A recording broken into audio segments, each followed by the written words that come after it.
Welcome to the 101st meeting of the National Advisory Council for Nursing Research. It was not exactly how we had planned to have the meeting, but we roll with the punches, and this is really one of the first virtual meetings that we've held of council. I think there was one other exception due to weather. So we're pleased that all of you could join us remotely, and I hope that everyone is staying safe and healthy.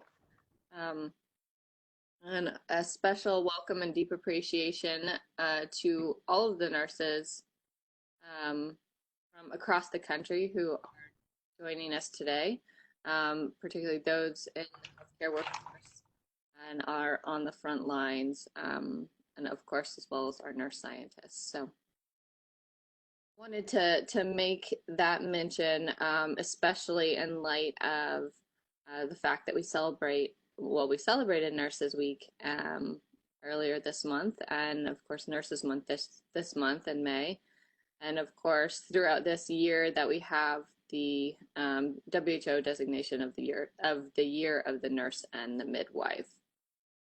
I mean, I'm sure at the time when the WHO made this designation that no one actually anticipated that COVID-19 would,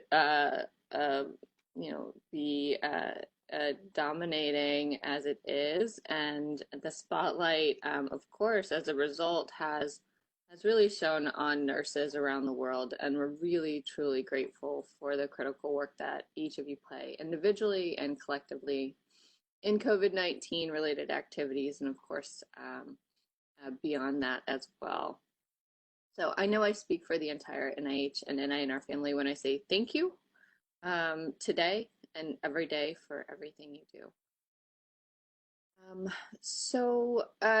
I wanted to just say a few words about today's council, and then we'll kind of jump in. But this council's theme, we have a theme for this one as well as we had for the last one. And it's really centered on NINR strategic planning process, which we're hoping to kick off, very, very soon. And so NINR, like other institutes and centers, has released a strategic plan. We are actually mandated to every 5 years, and the last one was released in 2016, so ran through 2020, or is running through 2020. So, I think really today's discussion is really going to signify the beginning of our planning process for our strategic plan. And as such, we have invited one of our colleagues from the National Institute of General Medical Sciences, Dr. Richard Aragon, to share with us their strategic planning process and tools, just to give some broader insight into how some of the other institutes across NIH think about strategic planning. And following that presentation, we're going to hear from NINR staff about NINR's portfolio, the plan process and the steps involved, and also outline a tentative timeline for when we hope to really finalize and release the plan. So most importantly, we look forward to the start of a robust discussion and ongoing dialogue with all of you, our council members, as we begin to contemplate what the new plan should look like. And we're also, of course, going to be soliciting broad feedback from the community and want to hear from everyone as we move forward. Okay, so with that, a few logistical notes. Again, this is a virtual only meeting for very good reason. And it is being broadcast live and will be archived via the videocast site on the NIH website. This is a one-day only meeting, and so the open session will be publicly available from 10 a.m. till 1 p.m. And then we'll have a brief break this morning at around 11:15. And then closed session will begin at 1:30. So closed session will be held utilizing a different meeting invite. And so council members and applicable staff should have the login instructions for the closed session. And then in terms of absences, we don't have any known absences, which is great. And maybe the one silver lining for having to do this virtually is that it's a little bit easier for people hopefully to participate. I also want to say a huge welcome back to Dr. Bowles, Kelly, Doctors Bowles, Kelly, Cognac Griffin, and Pickler, who had rotated off council and have graciously agreed to stay on and assist us with this council round while we're still waiting for the new council members to be processed. So greatly appreciate you all and your willingness to come back and help us for this round. So with that, I'm going to turn it over to Dr. Kathy Anderson, and we'll go over a few items for today. Welcome, everybody. Thanks, Tara. I also want to welcome you to this virtual council meeting, and thank you for your patience as we worked out the processes for holding this virtually and some other logistics. I want to just give all the members an opportunity to introduce themselves, just a little bit about their research interests and where you are doing your research, where you normally do your research. So, and also thank the returning members who thought they had retired but hadn't. So let's have everybody introduce yourselves. I'll go in alphabetical order, so I'll start with Dr. Bowles. Good morning, everyone. It's Kathy Bowles. I'm a professor at the University of Pennsylvania School of Nursing. My program of research is in building decision support tools that support discharge planning, the transition of patients from acute care to post-acute care settings, and also evaluation work in relation to the electronic health record. Dr. Conley. Hello, I'm Ivette Conley, and I am a professor in the School of Nursing at the University of Pittsburgh.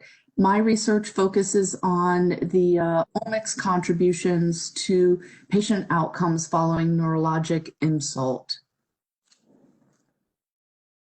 Thank you. Dr. Fletcher?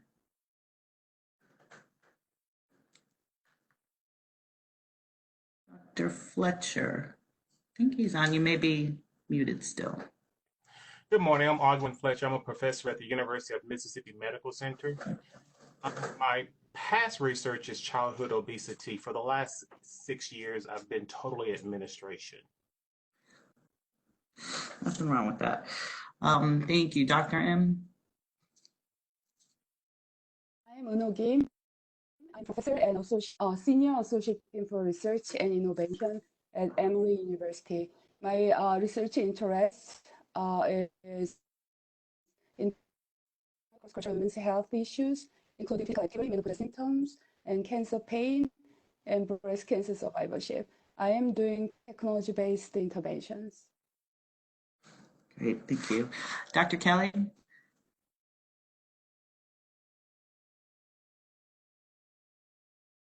Dr. Kelly, you may be muted.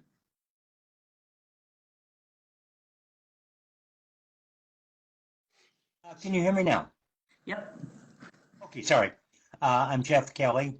I direct the Center for AIDS Intervention Research at the Medical College of Wisconsin, and I've been doing HIV prevention and care research for many years, and I'm glad to be back at this meeting. We're glad to have you back. Thank you. Dr. Cognac Griffin? Good morning, everyone. Can you hear me? Okay. I'm Debra Cognac Griffin, and I am a professor emerita on recall and continuing as Associate Dean for Diversity, Equity, and Inclusion at UCLA School of Nursing. My area of research has been health promotion for vulnerable populations, particularly young parents, and more recently, I've been involved and continue to be involved with collaborative work in China related to HIV prevention and treatment, which is stems from my Fogarty grant. Great, thank you. Dr. Lewin?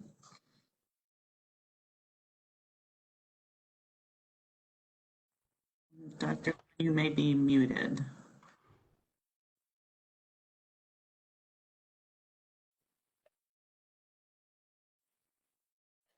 I think he's having audio trouble, so I will check with him. Okay, we can hear you now, or? Okay, well, we'll come back to Dr. Lewin. Dr. Lowe. Good morning. I'm the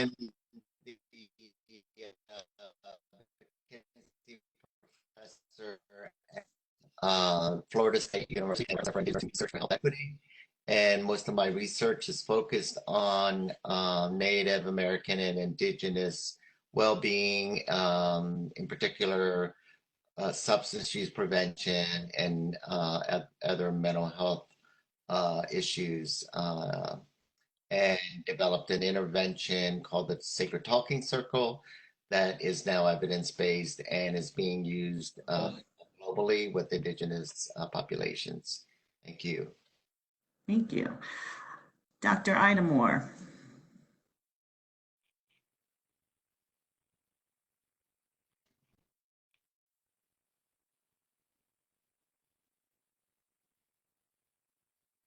Dr. Moore, are you muted?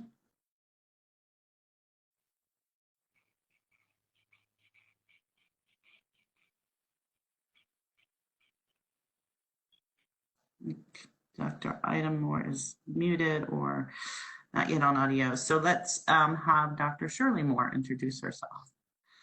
Okay, can you hear me? Yep. Okay, I'm Shirley Moore, and Professor Emerita from Case Western Reserve University in the School of Nursing.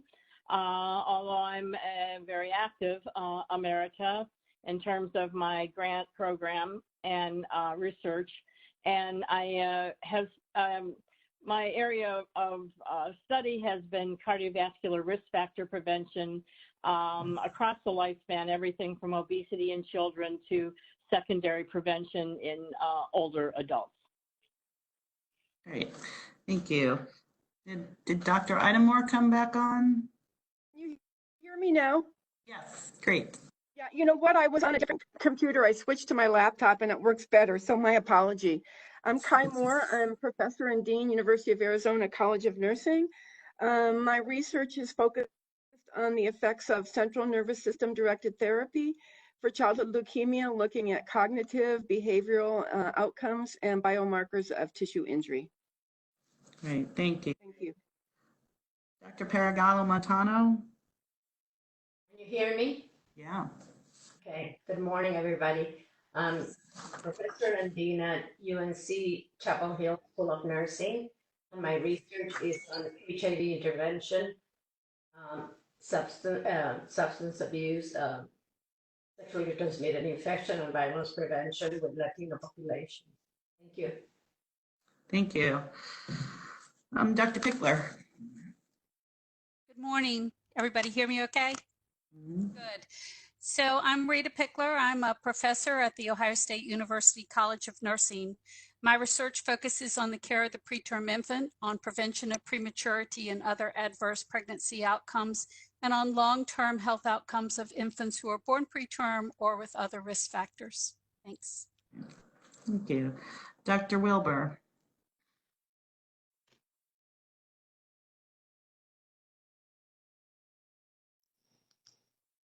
Dr. Wilbur, are you muted?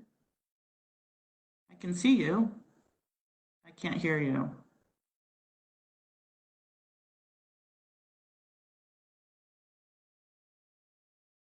Can't hear you.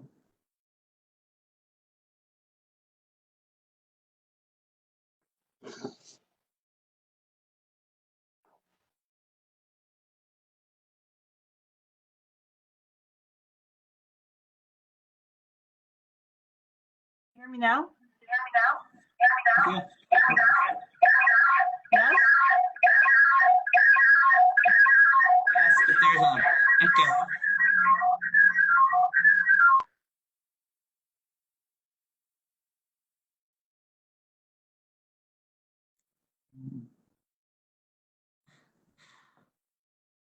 All right, we will. Hear me now? Yes. Good. Okay. All right. I'm Sheila Wilbur. I'm a professor at Rush University in Chicago. The focus of my research is on health disparities and health promotion, with a particular focus on physical activity and cardiovascular outcomes in women. Thank you. Dr. Wolfe. Good morning, everyone. I'm a professor of pediatrics at Harvard Medical School and a pediatric palliative care physician. Hi, this is Peter Lewin. I can hear everybody, but I do not know what's going on. Okay, we can hear you now. Sorry, back to Dr. Wolfe. I am typically working at Harvard Cancer Institute at Boston Children's Hospital, but coming to you today from my daughter's old bedroom. My area of research is on focusing on enhancing well-being and easing suffering in seriously ill children and their families. Thank you. Great, thank you. Dr. Sullivan?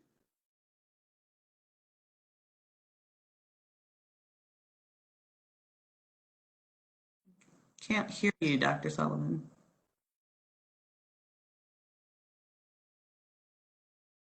Can you hear me now? Yes. Too many mute buttons. Good morning. My name is Sheila Sullivan. I work in the Office of Nursing Services for the Department of Veterans Affairs, where I'm the Director for Research, Evidence-Based Practice, and Analytics. My role in research prior to becoming 100% administration, just like Dr. Fletcher, was in geriatrics and in nurse empowerment. Great, thank you. And circle back to Dr. Lewin. Do you want to just introduce yourself, your institution, and your research areas? Yeah, thank you. Can you hear me now? Yeah. Okay, great. So good morning, everybody. And I'm the guy from Philadelphia, Drexel University, and I'm doing a lot of ultrasound instrumentation and clinical trial with the School of Nursing. So anything which has to do with that area of expertise, I'll be happy to be of assistance. Great. Thank you, everyone. Glad everybody's audio is working. So just a couple of additional things. Oh, I also need to thank Nathan Brown for coordinating all the logistics, all the meeting materials, all the processes for today's meeting. He's just been fantastic, as you all probably know already. And then just a couple of the usual reminders that you've heard every meeting. So this is being recorded for the purpose of creating the minutes, and then the recordings will be destroyed. But I think this will be, as Tara mentioned, this will be archived on the NIH Videocast Archive website. Just a reminder to mute your lines when you're not speaking. I think we can do that centrally too. We just want to eliminate the background noises. Also want to remind you that as special government employees, you may not engage in any lobbying activities while you're receiving pay for the federal government. I guess that means today. And then just further information around conflict of interest and confidentiality requirements for council members are posted in the electronic council book. So please review those if you haven't already. I will talk more about that this afternoon in the closed session. One bit of business, the meetings of the previous council meeting from January were available in the council book for your review. I need a motion to approve. Raise your... Yep. So move, Rita Pickler. Move approval. Thank you. A second? I second. Debra Griffin. Is there anyone opposed? Great, the motion carries to approve the meetings from the January council meeting, the minutes from the January council meeting. And then finally, dates for future council meetings are listed in the open session materials in the electronic council book. Please let me know if you have any known conflicts with upcoming dates. The next meeting is scheduled for September 16th of this year. And that's all I have for now. I'm going to turn the meeting back to Tara.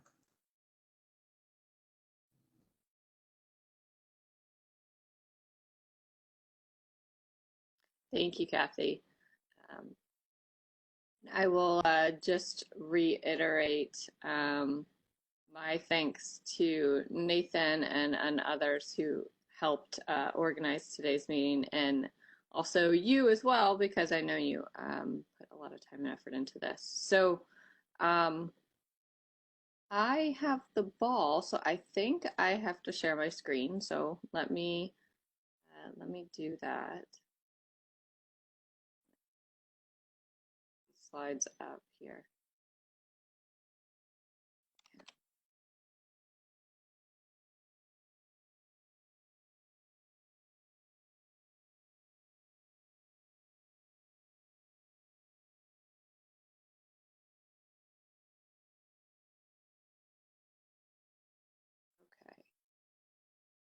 Can you all see the slides? Yes. Great. Okay, well, as I said, good morning and welcome. So we'll just launch right into it. I'm going to give you guys a brief overview of kind of what's been going on, both related to COVID-19, because I'm sure that's something that's on all of our minds, as well as some updates that are non-COVID-19 related around NIH activities and NINR in particular. So I already mentioned this, but I'll just say a word on this picture. So our acting scientific director, Terry Armstrong, organized a heart health walk across the NIH campus for our staff back in February. And so this is a picture of some of the staff who participated, which I think was a really fun and enjoyable event. So moving on to NIH updates.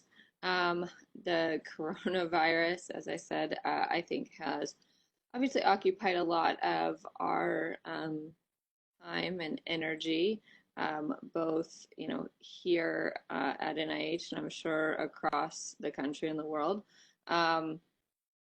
So I'll just point out a couple websites here, excuse me, before I launch into anything in more detail, but this obviously the CDC website has a wealth of information, but we also have two websites on the NIH site where we compile additional information on coronavirus.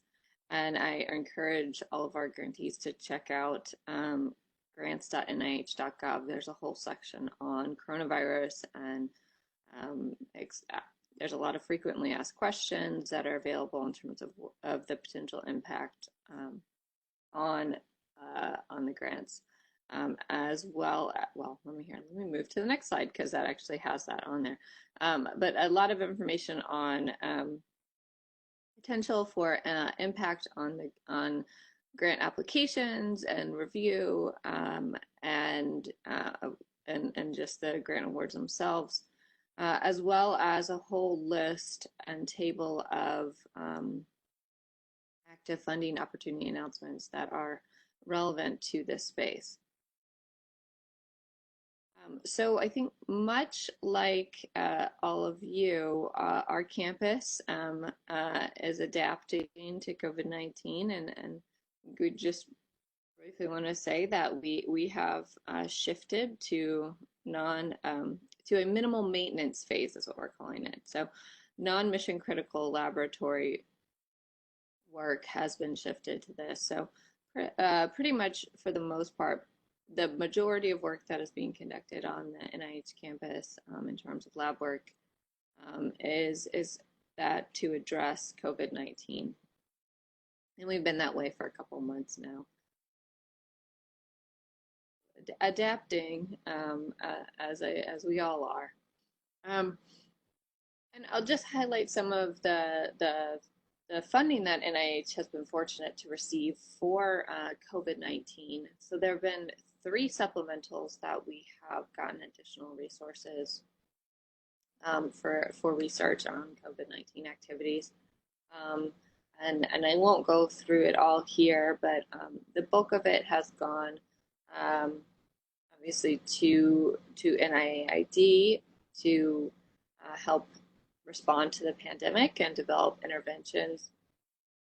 But a variety of different programs have also been supported, including a lot of support around diagnostics, including serology testing, and then addressing particular aspects of COVID-19. So, for example, NHLBI received resources to do research, and obviously that makes a lot of sense given that it's a low respiratory infection. So also, the National Library of Medicine has worked very rapidly to share and expand. I just got a notice on my computer. But the National Library of Medicine has really rapidly expanded access to coronavirus literature throughout PubMed Central. Of course, PubMed Central currently provides access to nearly 6 million full text journal articles. And I don't know what the number is currently, but I know within a matter of, a few weeks, there were already a couple thousand publications around coronavirus that were published and made accessible through PubMed Central. So trying to really share the information that the community needs to be able to tackle this current crisis that we're in. And our National Institute for Environmental Health Sciences, NIEHS, they launched a website for COVID-19 worker training to help protect the health of workers and of course, the people around them and in their community. So this was part of the supplementals that I mentioned earlier. They received some funds to do this and support their program. Of course, the website is a minor piece of it, but it is an important piece of it.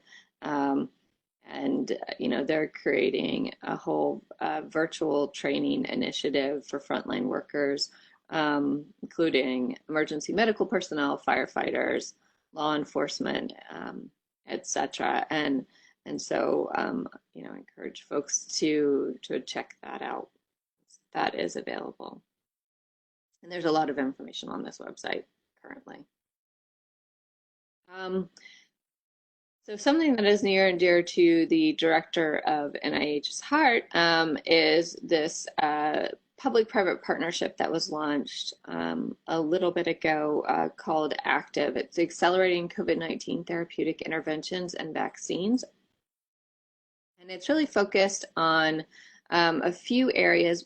It's trying to advance therapeutics and vaccines, as the name implies, but doing so through sharing and standardizing preclinical evaluation methods, prioritizing and accelerating clinical evaluation of therapeutic candidates, maximizing trial capacity and effectiveness, and of course advancing vaccine development. And they're doing this, NIH is doing this in partnership with the Foundation for NIH, but also a whole host of other federal agencies and companies, which you can see here on the screen. And they have been really active and engaged, and have been working really hard to make progress on this. So, stay tuned as this evolves. One other important initiative that has been launched across NIH in the field of diagnostics is an initiative called Redax. So it's the Rapid Acceleration of Diagnostics. That's what it stands for. And there are a couple components to Redax. The two that I'll just highlight here are Radix Tech, and I think this one has gotten the most attention. But it is they're taking a multi-phased approach and using a kind of Shark Tank-like rapid selection process to really sort of help weed out some of the projects that they think are really going to be the most impactful. And then, there'll of course be a validation and risk review process, and then, getting them up to clinical testing, regulatory approval, and importantly, because we know that there's a tremendous need for testing capacity, but they'll be also helping to scale up. And projects that are further along, can skip the various phases depending on where they are in the process of development. And so that is being run by our National Institute of Biomedical Imaging and Bioengineering, NIBIB. Another initiative is the Radix Underserved Populations, or Radix Up initiative, which is a series of community engaged projects that are focused on trying to best understand what works in terms of testing in a variety of different communities. So these are really looking at implementation to enable and enhance testing in underserved, under-resourced, rural, and or vulnerable populations. So that effort is currently in development, and I would say stay tuned for that one, as well as the progress of Radix Tech as things move forward. I will say that both of these are on a really tight and really fast timeline. Radix Tech is obviously hoping to really make some progress by the end of summer and beginning of fall. And Radix Up is hoping to make awards this summer so that things are in place for both of these, so that things are in place and well underway, over the course of the next couple of months, because I think we're all a little nervous maybe about just the potential unknown and how the fall will play out with flu season. So it's better to try to be prepared and get ahead of this a little bit, as much as we can. So in other COVID news, there have been a lot of press releases, a lot of progress, honestly, which has been stunning to watch, related to the development of treatment and vaccines.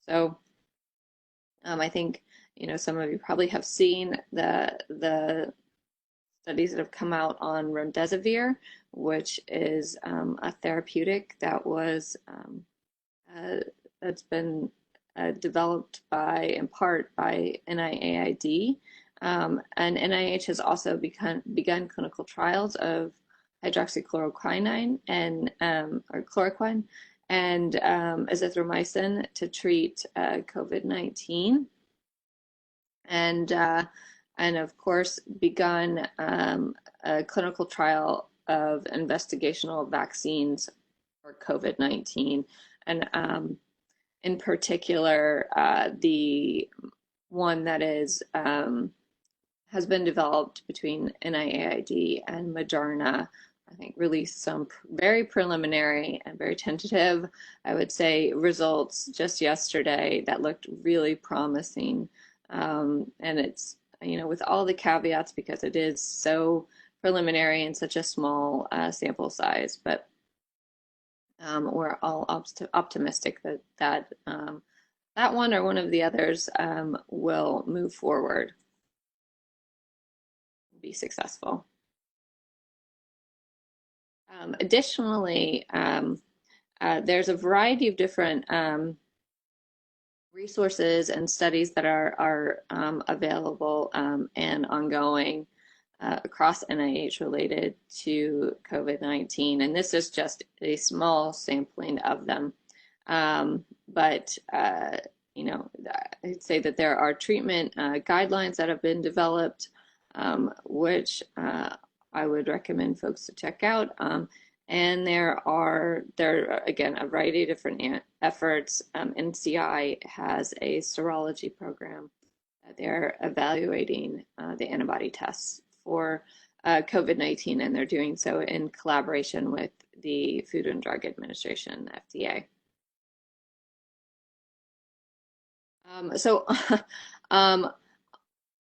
to some non-COVID news. Well, actually, you know, I'm actually just gonna pause right here and let me go back a slide in my slides, and I want to open it up to the group because I know that obviously COVID-19 is impacting the broader community, and I don't know if there were just any comments that anyone wants to make about activities that are ongoing within their organization, or you know, how just any comments on the impact of this pandemic in general. Let me turn it over to you all for a few minutes.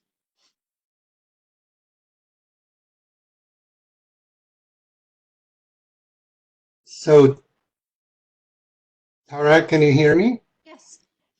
So this is Peter Lewin. So thank you for this very nice introduction, very informative. What I wanted to ask about is, so it looks like all other institutes have gotten additional funds. Could you focus a little bit on what NINR chunk is, if any? Sure. So let me clarify. There have only been a handful of institutes who have received additional funds for COVID-19. And in terms of what NINR is doing related to this space, I do have some slides later on, but we have signed on to a handful of funding opportunity announcements to be able to supplement some of the awards that we currently have. Okay, thank you.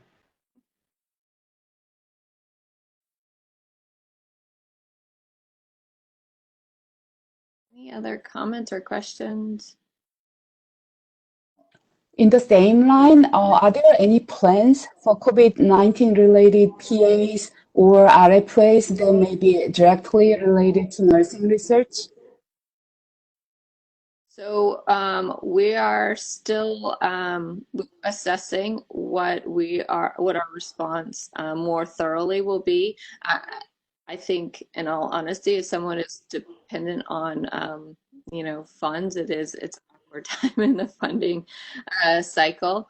But also there are a lot of efforts across NIH that are underway that are really collaborative, cross-cutting efforts, and NINR has been incredibly active in all of those, and kudos to all of our program staff who have been really kind of going above and beyond to help provide input from the NINR perspective and ensure that you know, our voice is heard and our interests are considered, and everything is in alignment there.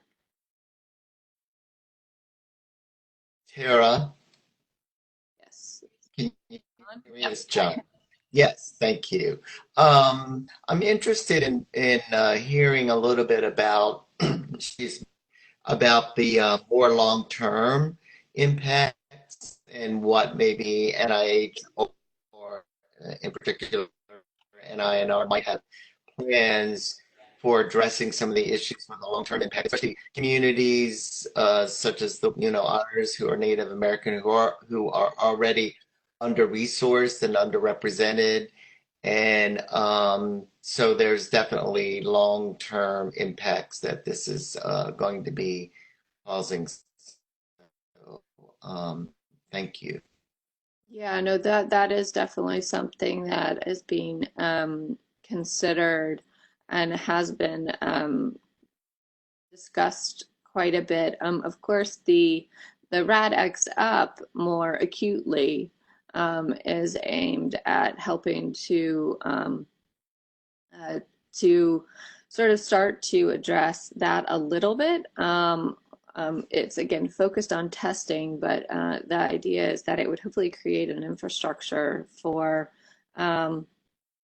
sort of once hopefully we have a vaccine, or as the vaccine trials start to expand, and access, needs to be broadened for that those efforts could be utilized to not just do testing, but to sort of do testing in coordination with the vaccine trial acceleration.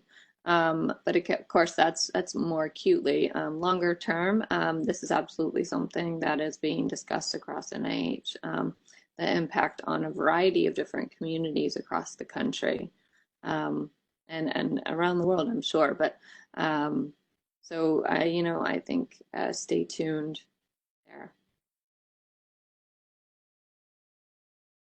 Tara, this is Nena Bragalo Montano. My question follows up what John was saying. I mean, the Redax effort is basically on testing, but really the impact in those communities is not, addressed. I don't see that as being addressed in any of these efforts. And also the long-term, mental health and other issues with healthcare workers. And I don't see any of that in that. And from what I understood, the distribution of funds has basically gone to different institutes. And the way that you described was that NINR was complementing those funds. Is that what you said? Okay, so there's a couple questions. Let me take the first one first, and then I'll come back to the last one. So in terms of the longer term effects, again, no, I think we all acknowledge that this is a hugely important issue. Some of the NOCs that have been published are actually addressing this, and NINR has signed on to a couple of efforts. And so I would say that this is definitely on our radar. And our radar more broadly, ours at NINR, but also NIH more broadly. In terms of the resources NINR has, it's part of signing on to certain things. We have tried to free up some resources this year to support, to potentially support meritorious projects that come in. And so while we didn't explicitly and directly receive new resources, we have committed some of our existing appropriated funds to address this effort.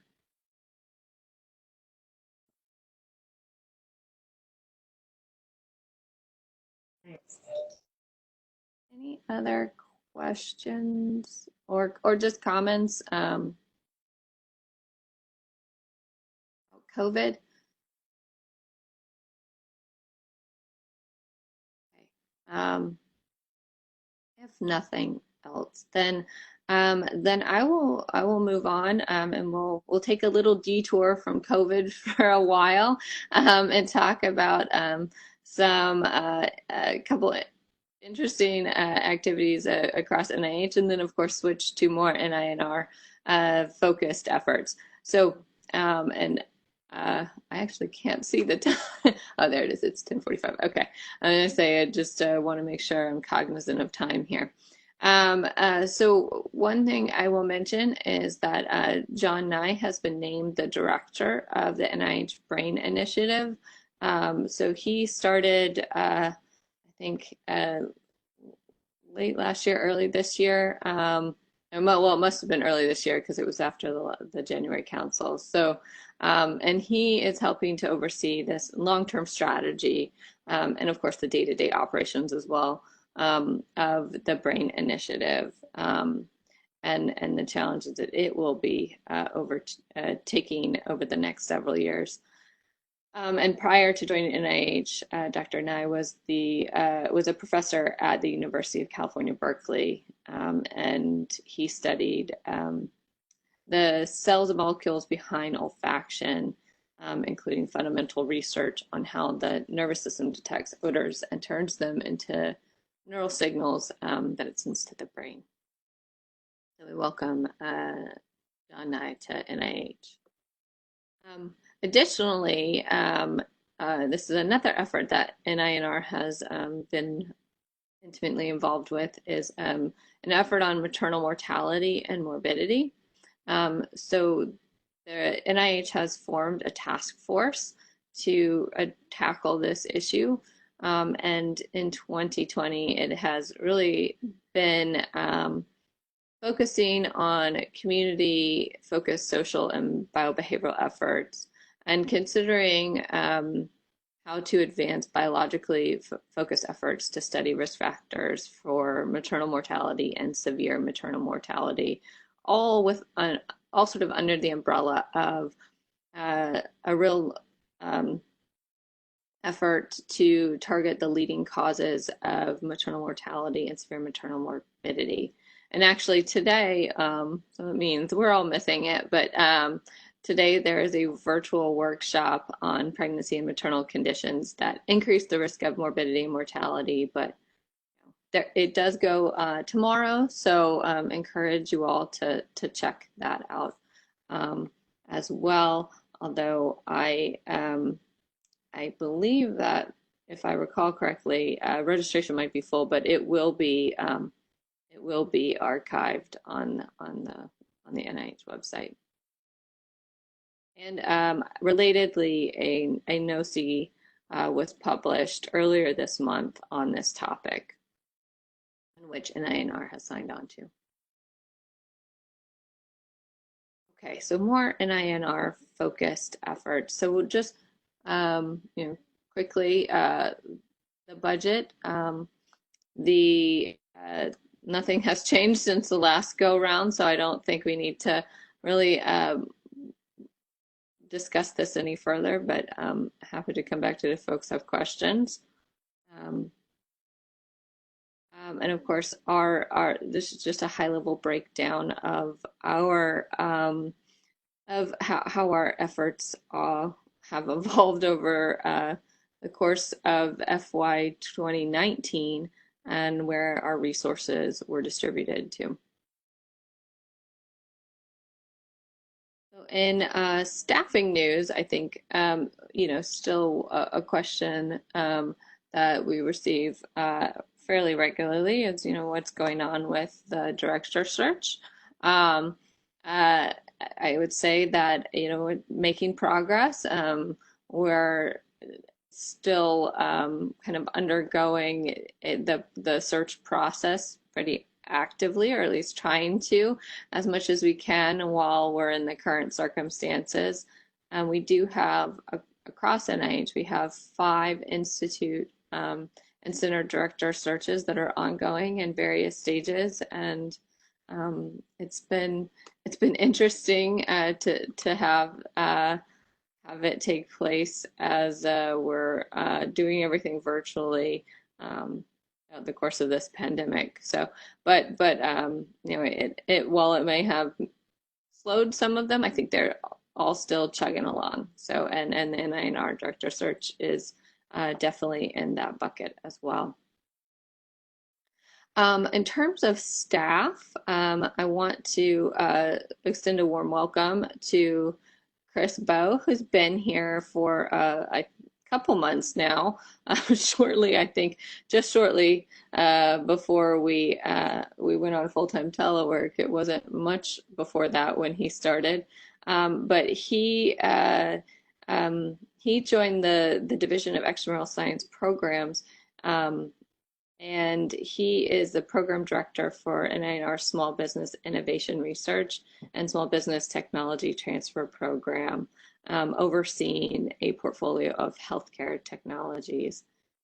And prior to joining us at NINR, he was a program director at the National Institute on Drug Abuse, NIDA, for 12 years, and oversaw the SBIR-STTR portfolio there that focused on discovery of new therapeutics for addiction. And prior to joining NIDA, he worked as a clinical pharmacologist at the FDA in their Center for Drug Evaluation and Research, or CDER. And he is interested in development of biomarkers and AI-based technologies to improve healthcare. So we're really excited that Chris has joined our team, and look forward to continuing to working with him. And hopefully in September, you will be able to meet him in person. And then we just want to acknowledge and congratulate Dr. Polly Joseph, who was selected as one of 2020's 40 under 40 leaders in minority health by the National Minority Quality Forum in MQF. She's one of 40 winners, so that's great, and just really highlights her achievements and accomplishments. And of course, I think most of you know Polly. She is a tenure track investigator here at NINR, and also a Lasker Fellow.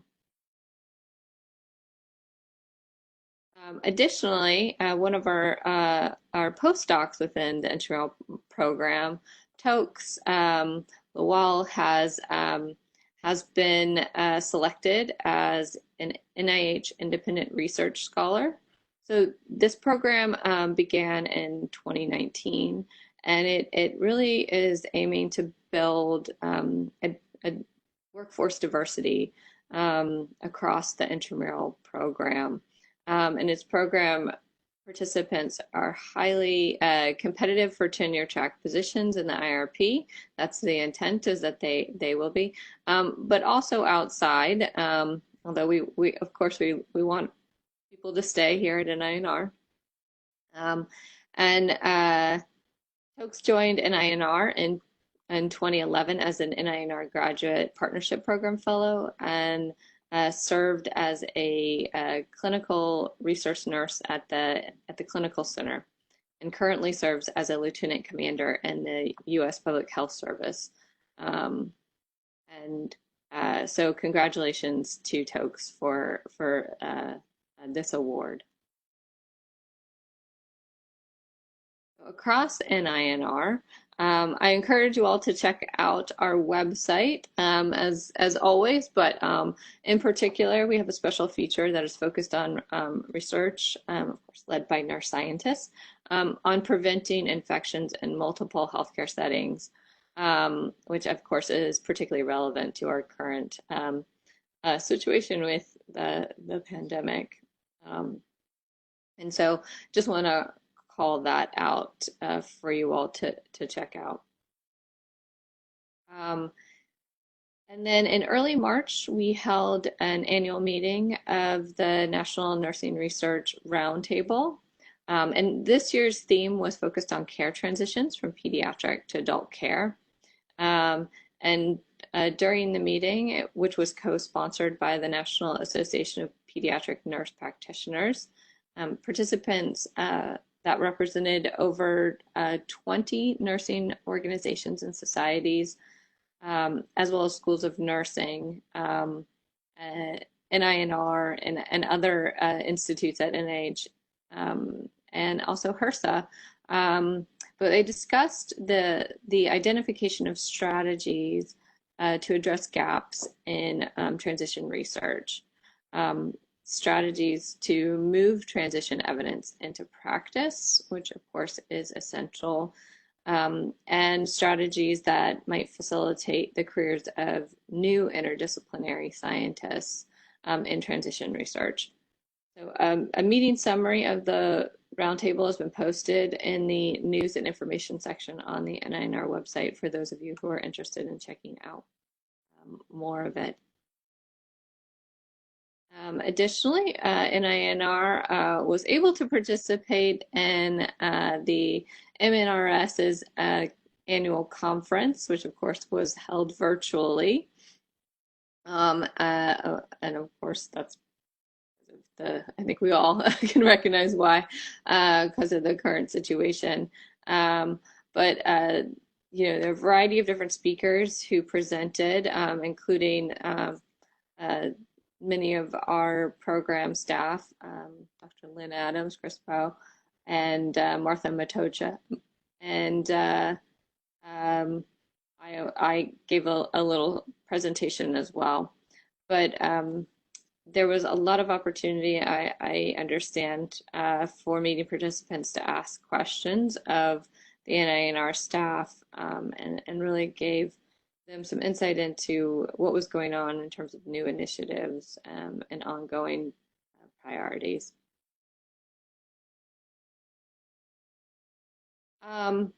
So also want to just give a quick update about the NINR Pathways Working Group, which is a council working group that we have. I'm going to actually ask Dr. Jessica Gill to go through these next two slides on this. So Jessica, I don't know if you can. Sure. Yes, I don't have video, but I do have audio. So thank you for everybody being here. It's great to be able to talk about what we're doing. The last council, we had some trainees that came and presented, and it really led us to ask some questions about our pathways for nursing scientists. And so what we've done is initiated a group, a working group in which we've been meeting every other week to discuss this and to put forth a couple different initiatives.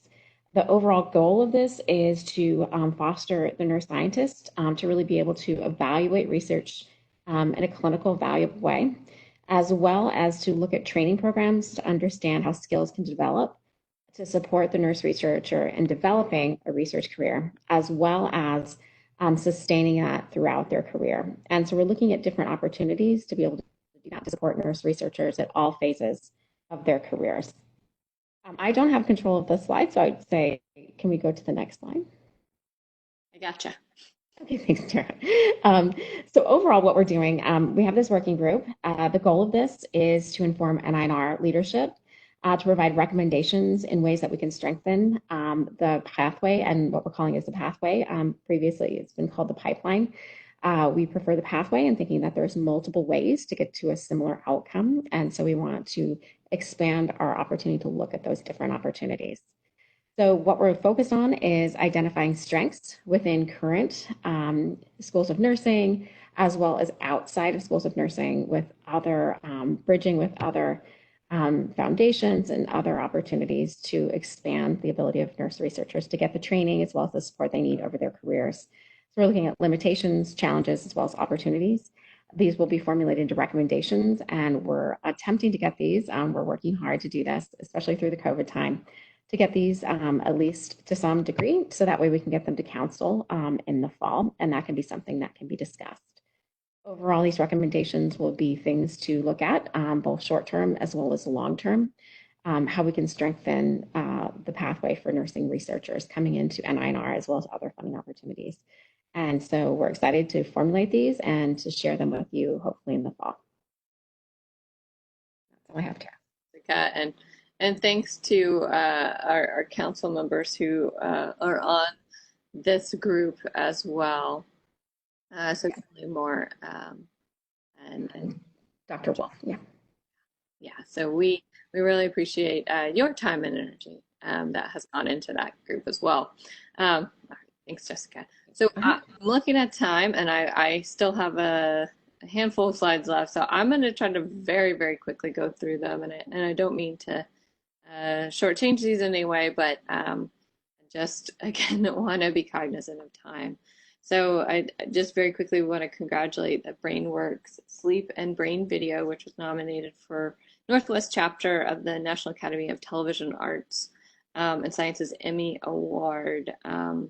And this video was developed at the University of Washington Center for Innovation in Sleep Management, Sleep Self-Management, which is a NINR P30 center. So congratulations to them for this award. Additionally, we've had a couple directors lectures since the last council. One we were able to hold in person with Dr. Randy Jones and March 5th, so just snuck it in. And then last month with Dr. Barbara Regal, which was our first virtual director's lecture, but had, I believe we had over 800 views of this lecture, 800 people who tuned in live to watch. So very a great turnout actually for both of these events, but we were pleasantly surprised by the virtual presence. And we thank both of them for delivering excellent lectures. Okay, so moving on to training, the Summer Genetics Institute was canceled. Again, being cognizant of the current situation that we're in, we decided to cancel it. However, we are still holding the symposium, which will be virtual, and the registration is open, and you can see the link to the website there. And that will be held on June 22nd, and Francis Collins, the NIH Director, who obviously was a key figure in launching this longstanding and successful program, has agreed to give the opening remarks. So again, check out the website for more details on this. And we'll be back, I guess, strong next year for the 21st SGI. We also have been rethinking our symptom methodologies boot camp, which this year the topic is on artificial intelligence. So it will, it'll be held August 3rd through the 6th, and will also be a virtual event. But please stay tuned. The registration should be opening very, very soon. And again, this boot camp is held each summer and features lectures by very renowned scientists. And we're really excited about the lineup that we have for this year's boot camp. Some research highlights from our NINR grantees. So again, very, very quickly, I'll just say that, just highlight this NIH supported device for asthma symptom monitoring that's being utilized for COVID-19 monitoring, which this obviously was conceptualized by neuroscientist Dr. Rhee at the University of Rochester, and is now patented and licensed to a company called Healthcare Originals. So it has been cited as one of the top wearable technologies in 2020. And it's basically a device that can be worn as a flexible patch with a rechargeable battery anywhere on the upper torso, front or back, and monitor other respiratory conditions besides asthma, which is what it was developed for, as well as can be used as an exercise monitor. So that's a really interesting, exciting technology, and glad they're being able to leverage it for the current pandemic. Also in the area of wearable devices, NINR supported researchers have used ultrasound to directly examine whether increasing ankle exoskeleton stiffness alters the ankle soleus muscle contractile dynamics and changes the user's metabolic rate during walking. So they've found some really interesting results there. And in the area, I'm sorry, I'm just trying to go through these very quickly. In the area of patient safety, researchers have evaluated if there's an association between hospital-associated infections, or HAIs, and exposure to infected roommates or infected prior room occupants in acute care hospitals, and found that patients with exposure to infected prior bed occupant had a nearly 6-fold increase in the odds of infection. So that's obviously critically important given the current state of affairs. And in the area of post-acute care, NINR-supported researchers have tested a new decision support tool to assist hospital clinicians with decisions about referrals for post-acute care, and it found that it significantly lowered inpatient readmission rates. And then switching to end-of-life and palliative care, researchers assessed the use of physician order for scope of treatment, or POST, nursing homes in Indiana, and they found that most of the nursing homes, about 80%, were using post to support residents' care within 3 years of a sustained grassroots campaign to push this forward without significant financial resources, which is actually quite impressive. And in terms of some of the efforts that we are supporting here at NINR in terms of funding opportunities that are currently active, wanted to just briefly highlight the two efforts that I referenced earlier around COVID-19. So encourage you all to check these out. These are focused on behavioral and social sciences and biopsychosocial factors.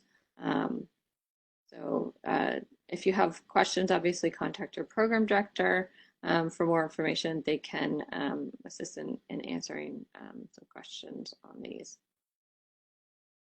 And additionally, we have some ongoing funding opportunity announcements, some additional funding opportunity announcements that we have signed onto. I will not go into them in detail because of time, but they span the spectrum from addressing caregiver symptoms through technologies to palliative care in home and community settings, and then all the way to patient activation for self-management of chronic conditions.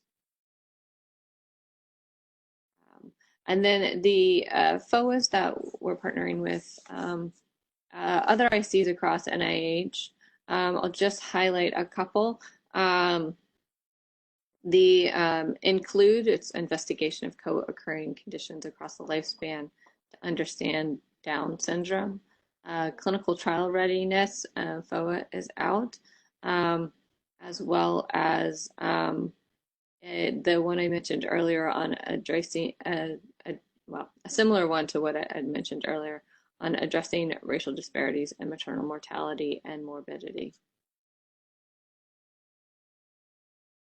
And then, of course, as I mentioned previously, 2020 is the year of the nurse and the midwife. And so I just want to take another minute before I wrap up to offer my heartfelt appreciation to our nation's nurses. So, of course, every May we celebrate National Nurses Week.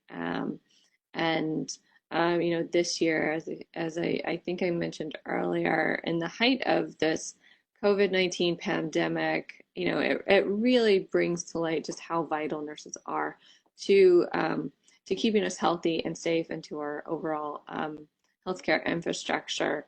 And so I just want to recognize those and thank those nurses both here at NIH and NINR, the folks on our council and our grantees who live and breathe this every day, and particularly those who have been on the front lines to fight this current illness that we have sweeping across the world.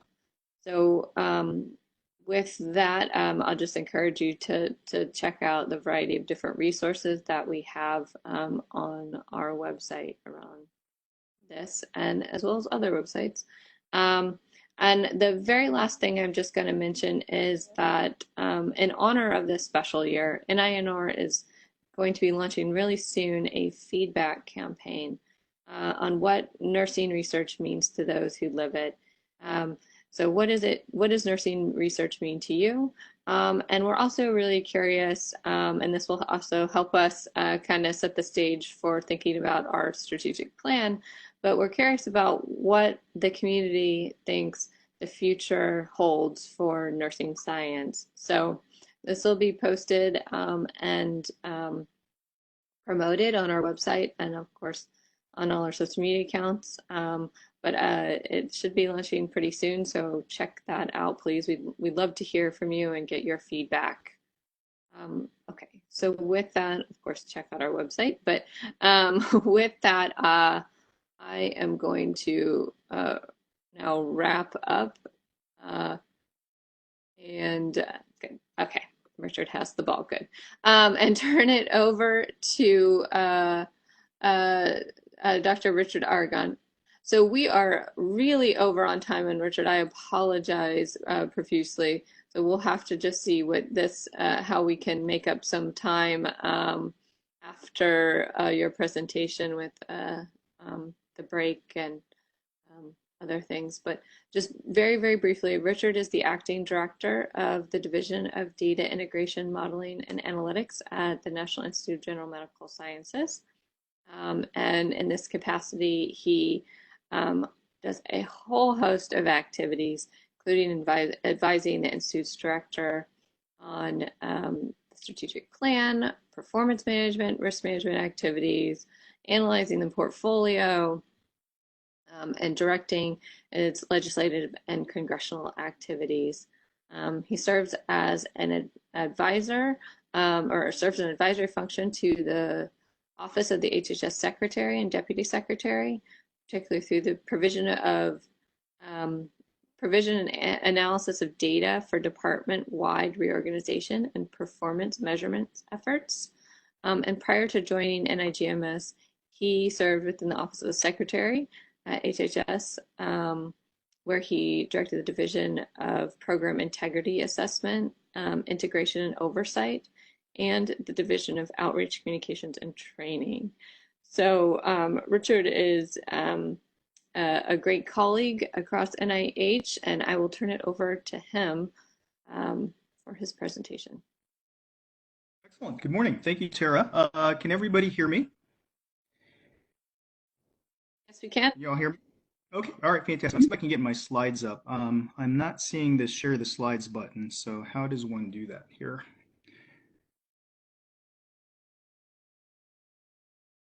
I'm still not seeing it. Let me see if I can.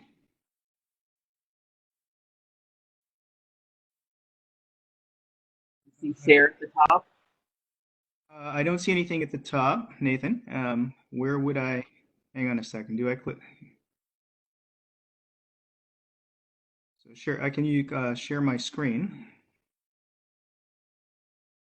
How's that? Can everybody see that now? Or? Yes, we can, Richard.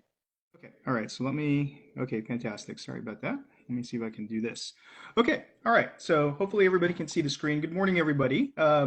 Thank you very much to our colleagues at NINR for the opportunity to be with you this morning. And a very special thank you also to members of the Council for your continued service to both the scientific community and to the NIH, particularly during this very challenging and unprecedented time that we collectively find ourselves in. So let me join my colleagues at NINR in thanking you for your continued service. One of the things I would like to do today is to present to you a topic that is very near and dear to my heart, and that has to do with functional strategic planning. In fact, what I would like to do is to split the next 30 minutes or less into three particular segments of my presentation this morning. First, I'd like to talk a little bit about some ideas associated with strategic planning, some very common ideas, perhaps myths and misconceptions that all of you are familiar with, that have heard about strategic planning in the past. I think it's important to acknowledge them. Second, I'd like to then talk to you a little bit about how we view strategic planning at the National Institute of General Medical Sciences, or NIGMS, and to talk to you a little bit about the structure of our strategic plan. I will point out certain principles that can potentially be adapted to NINR should you wish to adapt them. And then finally, I'd like to talk about how we at NIGMS track the implementation of our strategic plan. Finally, I would like to obviously offer the opportunity for members of the panel to ask questions toward the end of this presentation. So let me start by acknowledging, first and foremost, some ideas that I'm sure all of you have heard about strategic planning. Strategic planning is often seen as an administrative and a non-scientific exercise, often a very painful one for most people, where the objective is the production of some sort of written document. Regretfully, many times, from my own personal experience in strategic planning, I have seen these documents not only produced, but subsequently used as shelf fillers. At one point, I've also seen them used as a view book, a university view book type of a document with very, very nice pictures, but very, very few metrics and measures. In one point in my career, I actually saw one used as a doorstop, believe it or not. Functionally, therefore, the strategic plans are usually constructed with limited input. They're usually constructed or viewed in isolation, meaning that the strategic planning process is viewed as a process onto itself rather than highly integrated with other components of organizational management. Many of them lack metrics and measures and are not actually tracked in terms of their implementation. And therefore, it's not unusual to see throughout the federal system third parties that are brought in, such as contractors, to be able to complete the strategic planning process for an organization. Over here, and let me see if I can, hopefully, I'm trying to use the pointer as, the cursor as a pointer, so hopefully you can all see this.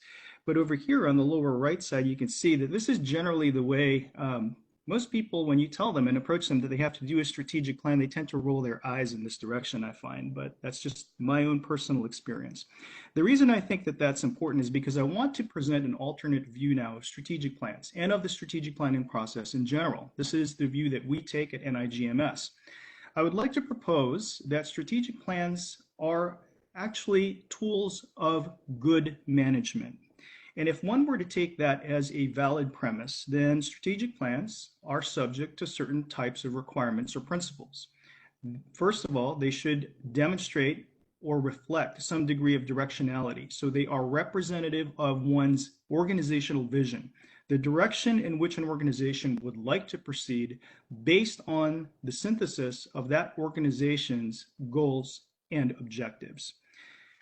Timelines, they're also reflective of timelines. Under what timeframes does an organization want to achieve those goals and objectives that it has defined? Methodology, under what strategies, through what processes do you want to achieve those goals and objectives under those particular timeframes? Measurement, that means the ability of an organization to assess two particular parameters associated with its strategic plan. One is progress, the other one is achievement. How do you know that you're making progress, and how does one know when those goals and objectives are achieved? And we do all of that in order to basically demonstrate accountability. And we demonstrate accountability not only to ourselves within the organization, but also to ourselves as members of the larger scientific community, as members of the public, as members and taxpayers in the American economy. So among the objectives of this integrated, structured approach to strategic plans is really to shift, I would argue, organizational culture toward a more active form of management, as opposed to a passive or reactive form of management, through the application of scientific principles to areas of organizational management. The reason that's important, as most of us know, is that we exist in a highly dynamic environment. The area of science, the area of general medical sciences, the area of nursing research, a combination of those things. But in that environment, we are increasingly asked to do more and more with less and less. In fact, with less resources, we are often required to demonstrate heightened transparency, accountability, and efficiency. And we are required to do this by our policymakers and other stakeholders. And these requirements are codified in various laws and regulations, including those that are outlined in the third bullet of this particular slide. They include the Government Performance and Results Act, for instance, or GPRA for short, the modernization of that act, which occurred circa 2010, I believe, the Federal Managers Fiscal Integrity Act, and various OMB circulars, but some of them are illustrated on the very bottom of this slide, but all of them have language that contained within them that talked about efficiently and effectively achieving desired objectives. So with that information in mind, how do we package that information? How did we take all of these different sources of information and principles that I just outlined and package them into a functional strategic plan at NIGMS? So the structure of the NIGMS strategic plan is reflected in this particular slide. NIGMS, as you know, is an institute within the NIH. The NIH is the largest grants-making component of the Department of Health and Human Services, which itself is the largest grants-making agency within the federal government.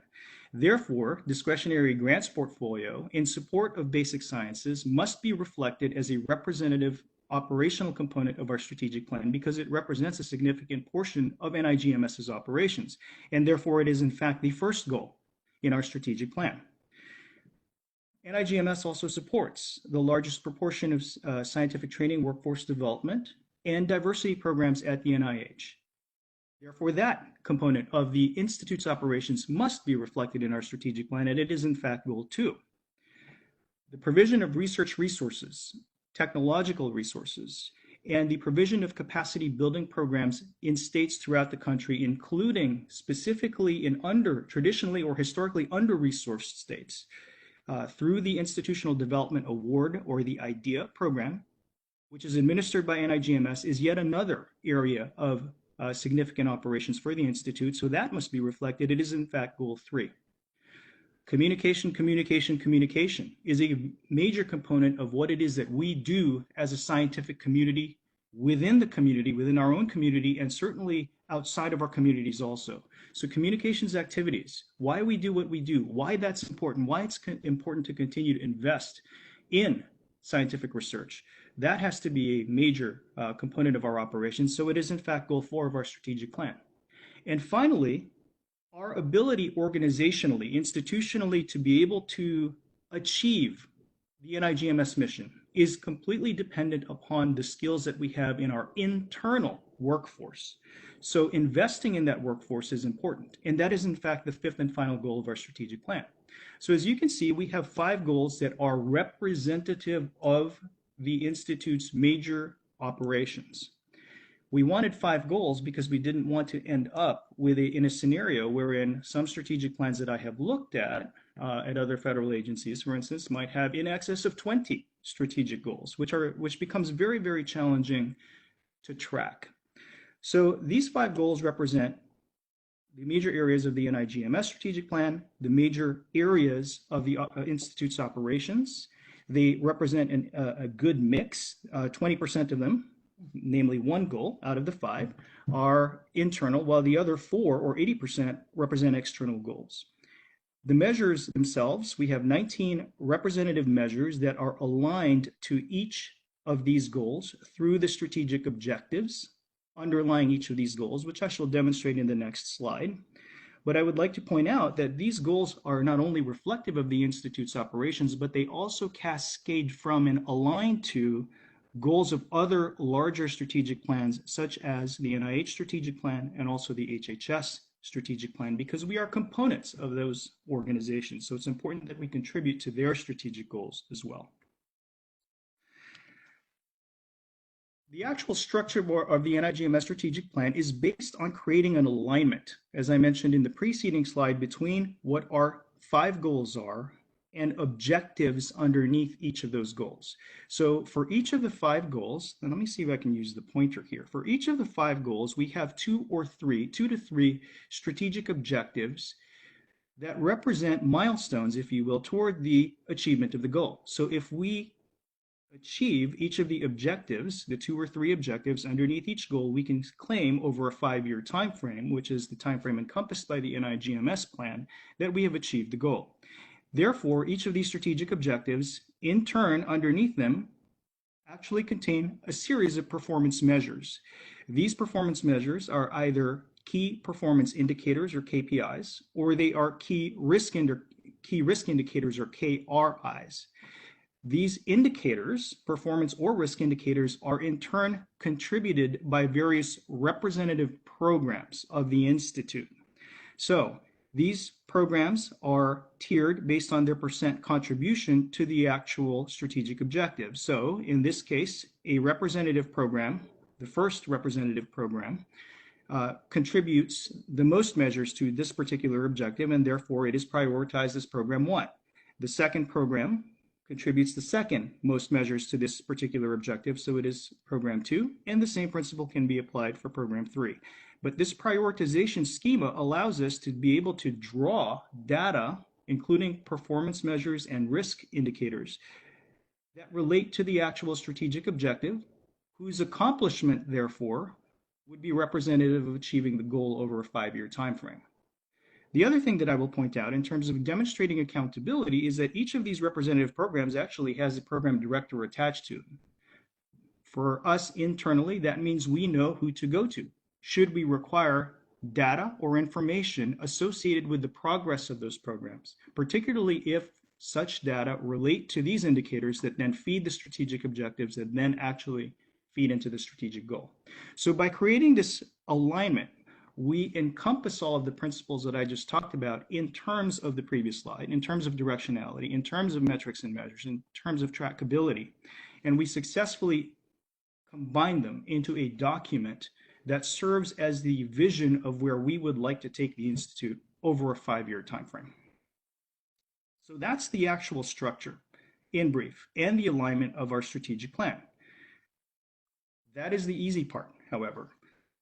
The most important question is how we track the progress associated with the strategic plan.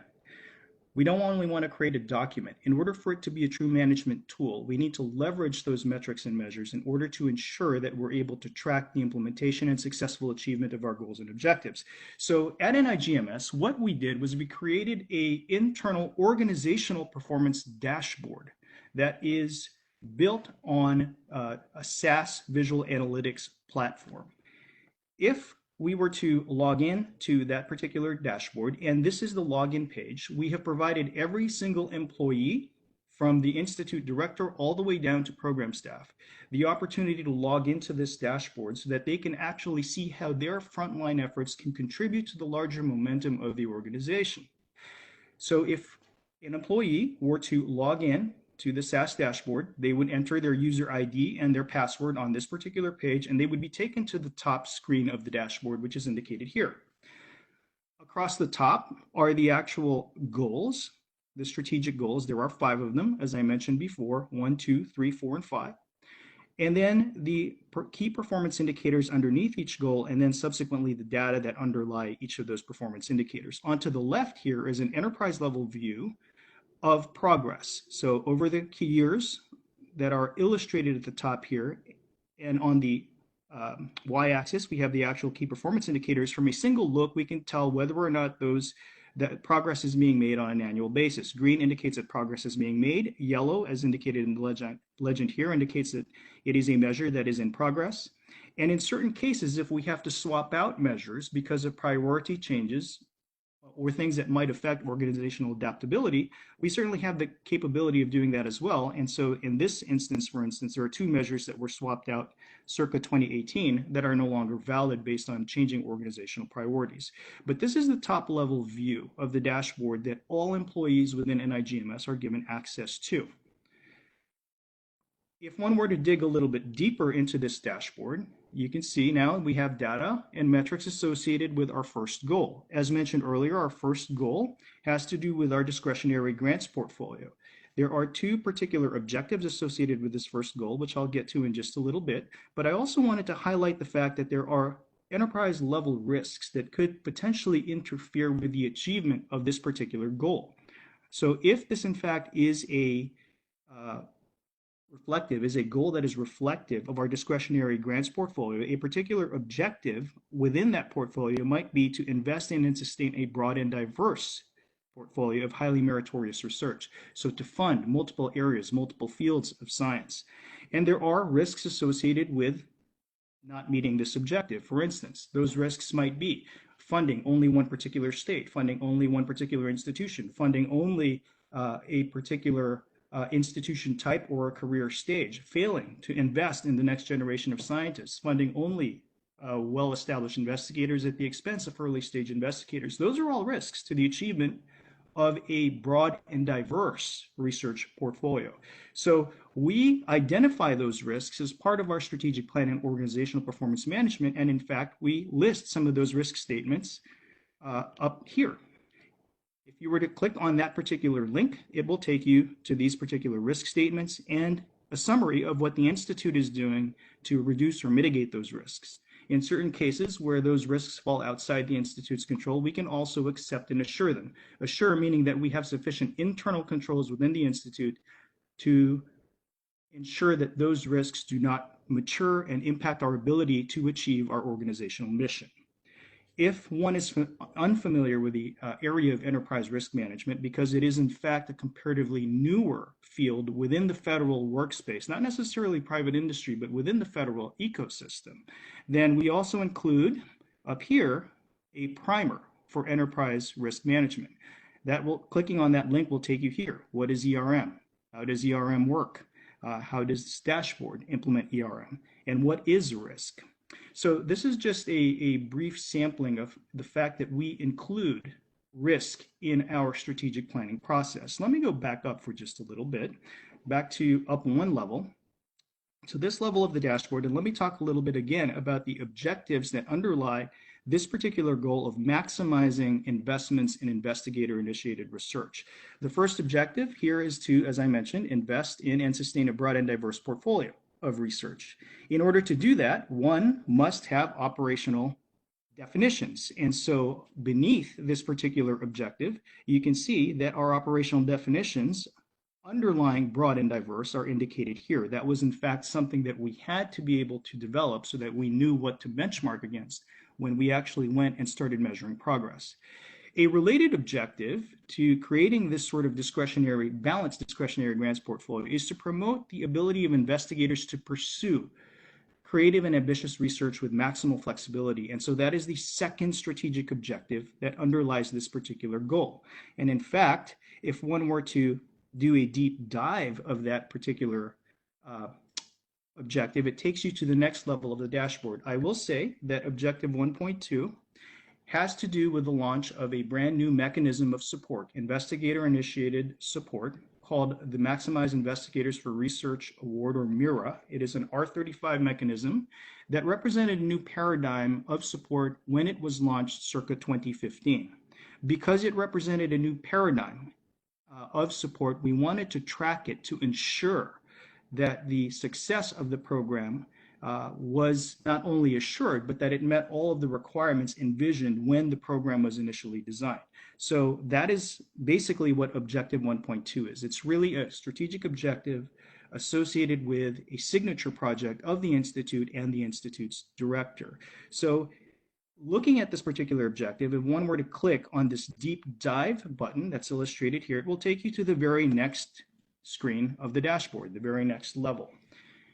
At this particular level, you can see, as I mentioned, diversity is a very critical component of any grants mechanism that we launch, particularly if it's new. And so diversity can be defined in multiple ways. It can be defined geographically. So we see on the left panel here, the geographic diversity associated with applications received through these RFAs for these particular years throughout the United States. This is in response to our MIRA solicitations. These are just the applications received. We could also look at applications funded, all from a single perspective. So geographic diversity is represented visually in this left panel.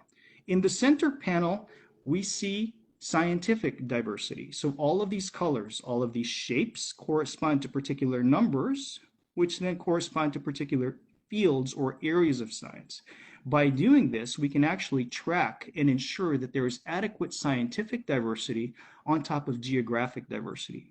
Most of you who have been associated with NIH know that NIH has had a challenging time in the past because there have been certain perceptions associated with NIH funding only large research-intensive institutions, mostly located in coastal areas, right?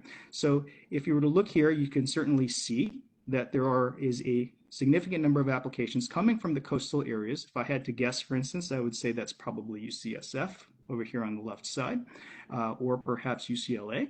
But what was interesting for us and what was important for us to note from the standpoint of achieving diversity and pursuing diversity is that we do have a nice representation in the middle part of the country for this brand new mechanism, and that those applications actually are also reflective of a certain amount of scientific diversity as indicated here. Again, these are just applications, but we can certainly funnel or screen based on funded those that are withdrawn, those were not funded, and so forth. Going down one additional level, we can also take the same type of rationale to the state level. So this is now the state of New York, as indicated here.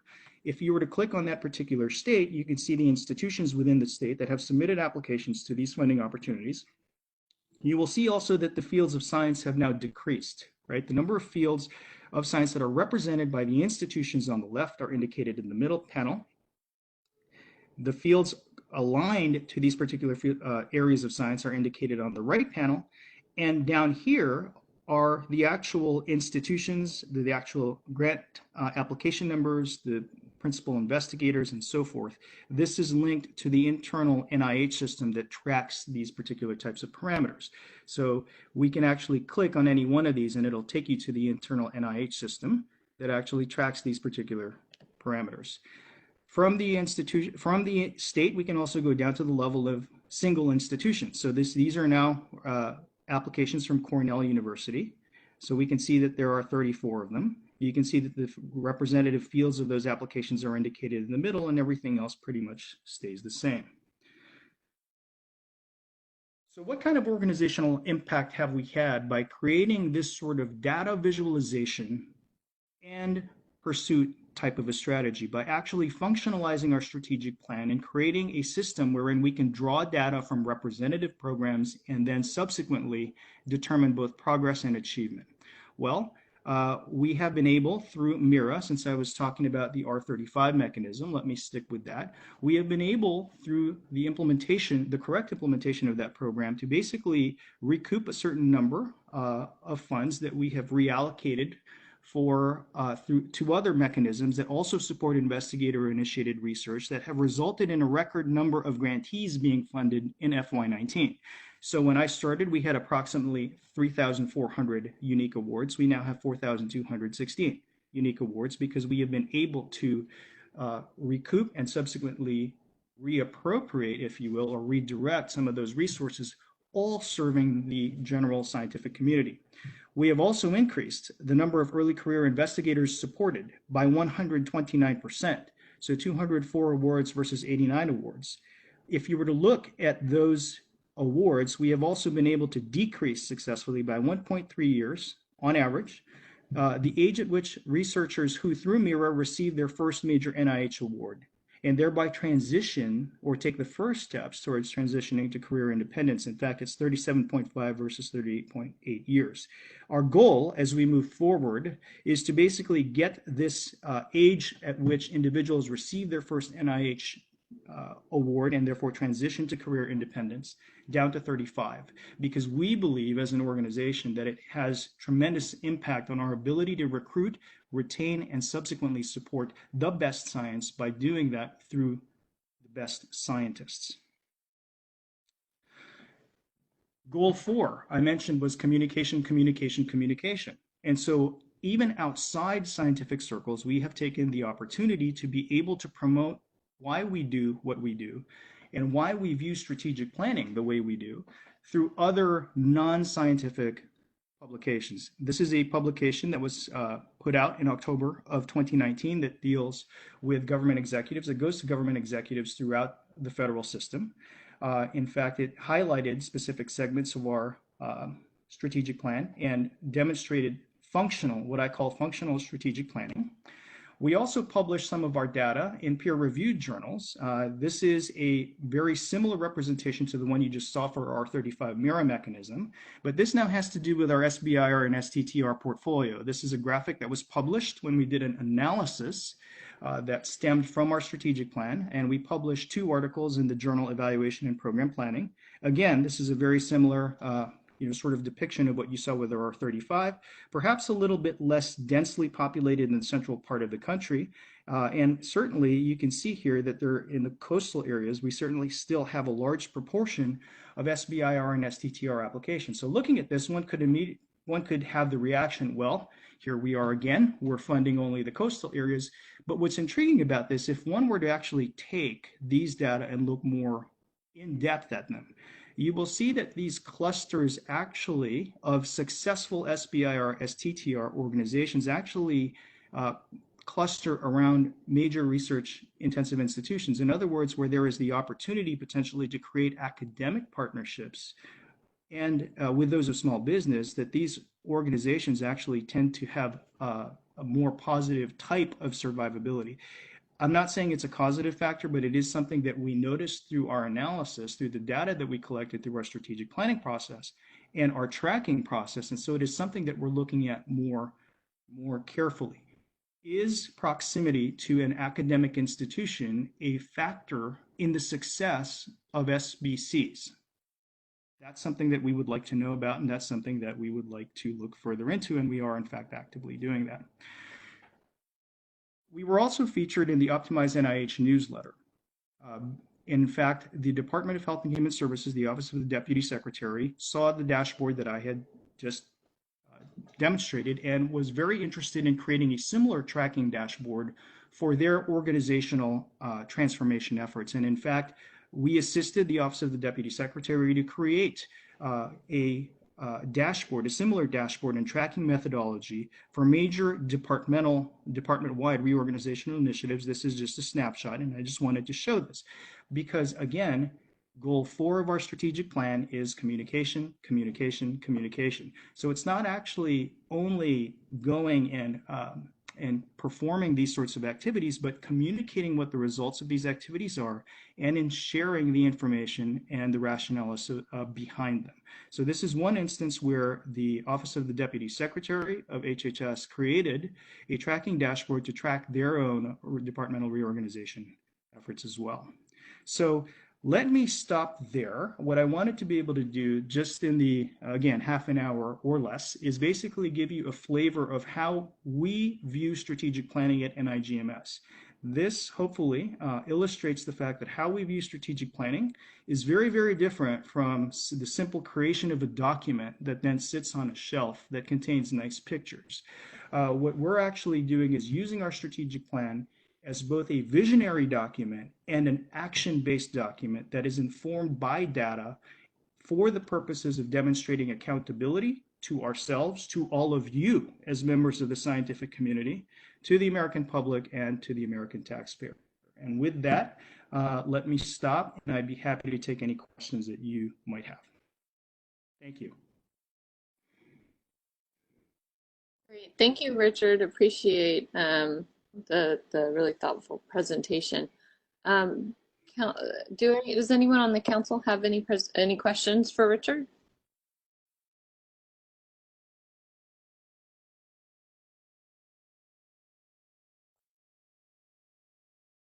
This is Peter Lewin. It's fantastic presentation, and I totally echo what you said. The practical question which I have is, how do you convince your leadership that this is the correct approach? Excellent question, Peter. Thank you for that question. So, there are several ways I can answer that question. The first way is that in certain cases, some of the guidance documents that I did illustrate earlier point out the fact, and I think Tara mentioned this at the very beginning of this meeting also, is that we actually have to produce this type of a document. And so the initial step that I took was basically to say, you know, if we had to do this, if we really have to do this, because we're required by the federal policymakers to do this, then we're going to be the best at it. So that's the first thing. We're going to be the best at what we do. The second thing is, in order to create the type of organizational change that I mentioned earlier, if one were to consider that as an objective of this process, then one has to be able to do this in a way that demonstrates a clear, cut, and concrete difference relative to status quo. And so that rationale underlied all of our actions. I was able to hopefully give you at least a little bit of a flavor, and the other council members a little bit of a flavor about how this was different, what I just illustrated, from just producing a document. I can produce a document. I don't need to take a lot of time to do it. I could probably do it in a couple of weeks or less. But that document will mean nothing if we ourselves do not utilize the spirit which underlies why we do what we do. Why is strategic planning process necessary, right? It is a vision document. And so one has to communicate this and this type of rationale and this type of opportunity as an opportunity to leadership. Fortunately, we have a very visionary leader in John Lorsch, and he was very receptive to this sort of perspective, to these sorts of ideas, and he allowed this to continue. And as you can see, we've been able to make progress and demonstrate accountability for it. Now, let me also mention one thing that I forgot to mention. Our council, our own council, is actually meeting this week also. And at that council, we actually have an outcomes document, which I did not illustrate here because I don't want to get ahead of our council, but we produced a document that illustrates the outcomes for all of the strategic goals that I just mentioned. And this document will be made public probably next week. So I encourage you to take a look at it if you have the opportunity from our website, because this document actually illustrates what we've done relative to these 5 goals, relative to what we said we were going to do over a 5-year time frame. But those are some ways to approach leadership to obtain the necessary concurrence to be able to view and proceed with strategic planning in this functional way.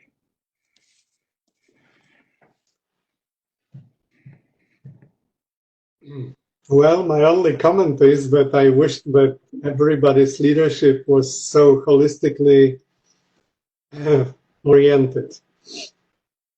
Yeah, I think we definitely had a champion in Dr. Lorsch. Let me also say though that I used the same approach to. You saw the slide that I had where the Office of the Deputy Secretary of HHS actually also thought that this was a very good way of being able to track implementation of their initiatives.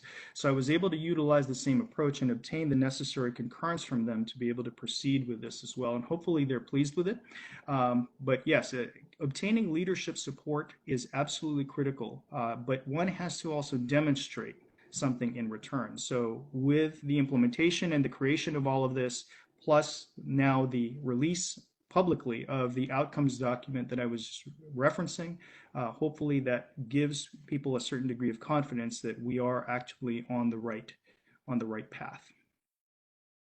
Okay, thank you. Thank you for the question. Appreciate it. Excellent question. I'll just reiterate that current acting NINR leadership is very interested in this. Are there other questions from other council members? Hi, it's Kathy Bowles. Can you hear me? Yes. Great presentation. I love your dashboards. They're really, really useful. So thank you for that. I wondered about the metric of the age of the investigators, and I wondered if we might better look at the time from completion of a PhD to independence, because we don't have control over the age of a person when they get their PhD. Absolutely, positively, yes. It's very hard for me to disagree with that particular sentiment. So, Kathy, thank you for the question. The answer is we have actually looked at that, and we published a paper at the Proceedings of the National Academies of Sciences in 2018. Lisa Heckman from my group was a lead author of that paper, as was Nathan Moore. I'm happy to be able to send a link to it, maybe to a member of NINR for dissemination to the council. But we've looked at various types of parameters, such as that which you mentioned, to determine whether or not there's any causative factor or other sort of factor that could influence or that could factor into the period at which an investigator transitions to career independence. We've looked at that under various sorts of circumstances. So the PNAS paper that I referenced actually looked at that from the standpoint of representation, from the standpoint of women in the academic workforce, relative to, let's say, men. And the findings from, which is the reason they were published in PNAS, were actually quite striking. So I'm happy to circulate a copy of that paper. But what you point out is absolutely correct. The very point of being able to have a dashboard like this is to stimulate these kinds of conversations internally within the organization and even between, as Goal 4 illustrates, the NIGMS or the NINR in this case, and the extramural community. So when I say that we communicate these results, we actively publish these data also, not only in peer-reviewed journals, but we have something called the Feedback Loop blog, where we put out much more directed data and individuals in the extramural community can comment on those sorts of data. So the suggestion, for instance, that you just forwarded might come in as a comment. And in many cases, if those comments are amenable to analysis from our end, we actively pursue them, and then we put out a reply. That creates this dialogue that I mentioned as part of Goal 4. So thank you for the question. I think you're dead on, and it is something I'm happy to be able to discuss with you also if you'd like offline. I'll go ahead and circulate the PNAS paper, though, so that hopefully members of the council can actually take a look at some of this information in more detail. This is Joellen Wilbur. I was extremely impressed with your presentation and how you're managing all of this data that's coming in. I assume that this platform or dashboard or what you have created is available then to NINR or others, and to adjust it as would be appropriate for any goals that we might have that obviously might be different. Oh, absolutely. So what I tried to do in the course of this presentation is to present some principles, that are adaptable to an organization for your own unique, independent operational reality. The dashboard that we used, we settled on SAS Visual Analytics. We actually brought in 5 vendors to be able to examine in terms of their dashboarding capability. We ultimately settled on SAS Visual Analytics, or SAS VA, for a couple of reasons. One, it turns out that the Department of Health and Human Services, of which the NIH is a part, has an enterprise level license for SAS VA, so it turned out to be economically more feasible. So that was a good thing from our perspective. Secondly, SAS VA actually has the capability of customization, an enhanced customization capability. The view that I presented of our MIRA R35 mechanism is just one particular view. So to your point, if you wanted customized views of other types of data, other types of mechanisms, if you wanted to focus on training, not necessarily the distribution of grants or what have you, SAS VA does give you that capability. So for those 2 reasons, we settled on SAS VA. Now, some of these dashboarding vendors are very, very extensive. So one vendor we heard from, for instance, was Palantir. That platform is utilized by the other IC community, the non-NIH one, the intelligence community, and that one was way too complicated for, we're not tracking, shall we say, nefarious individuals necessarily per se. So, that one was one on the extreme end, but we settled with SAS VA for those particular reasons. And yes, given that HHS has an enterprise level license for SAS VA, NINR would basically be able to, if you so desire, to benefit from that license as well. I'm pretty sure of that. Thank you. Thank you. Great question. Are there other questions from the council members? I have a question, Richard. I just was wondering if you could talk about some lessons learned as you have gone through this and you've been implementing this for a few years now. Kind of what would you have done differently? Are there different approaches that you wish you would have been able to take but couldn't because of circumstances or technology didn't exist or whatever?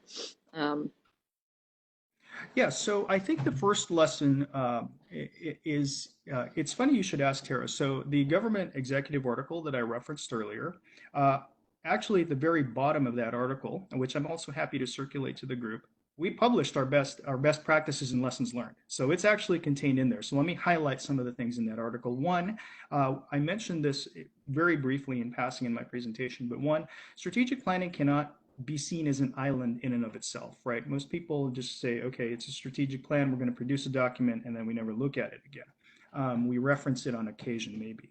But strategic planning is, in fact, a visionary management tool that has to be integrated with elements of organizational performance management and enterprise-level risk management. So if one is able to do that, then one is going to increase the utility of this, not only the plan, but also the entire process. The second thing that I will have to say is that one has to be able to find a way of obtaining, in terms of synthesizing the measures and leveraging the metrics and measures, of obtaining the correct sorts of data from operational components of your organization, right? So it has to be a data-driven document in order for it, particularly in a scientific organization, to have any degree of utility whatsoever, which is where that alignment that I pointed out was important, because you can't include everything in the plan. You might end up with an outrageous number of goals that then you'll have to sort of attempt to track. So the representation of major operational components of an organization is the second thing. The third thing is balance. I talked a little bit about balance in terms of internal and external goals, investing in the workforce as opposed to the provision of services to the extramural community. But there's another type of balance also, right? And that's, how do you balance ongoing activities with innovative, sort of higher risk activities? If you're talking about pushing the boundaries in terms of innovation, like we're doing in certain cases related to COVID-19, for instance, one has to assume a certain degree of risk, right? Because risk and innovation are two sides of the same coin, basically. So creating a safe space by which one can explore or create exploratory projects that, if they fail, are okay because you've created a laboratory for them, is also important in terms of achieving the same principle of balance that I used and talked about when I was talking about internal and external goals. But all of those things are important. Final thing. You have to be able to, if it is a visionary document that is reflective of the organization, that it also must reflect the priorities and needs of the stakeholders of the organization, right? So communication is absolutely important. And it's not only communication in terms of receiving the information necessary to create the plan, as is illustrated by what we're doing this week and next.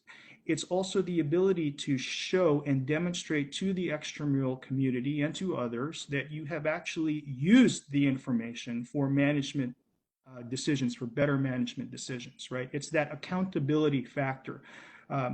Lest we end up in a scenario where we're constantly asking for information from the extramural community, and we never actively take the time to show them how we use the information. So we're constantly receiving, but then it goes into this big black box, and they're unaware of how we're actively using this information to benefit them as stakeholders.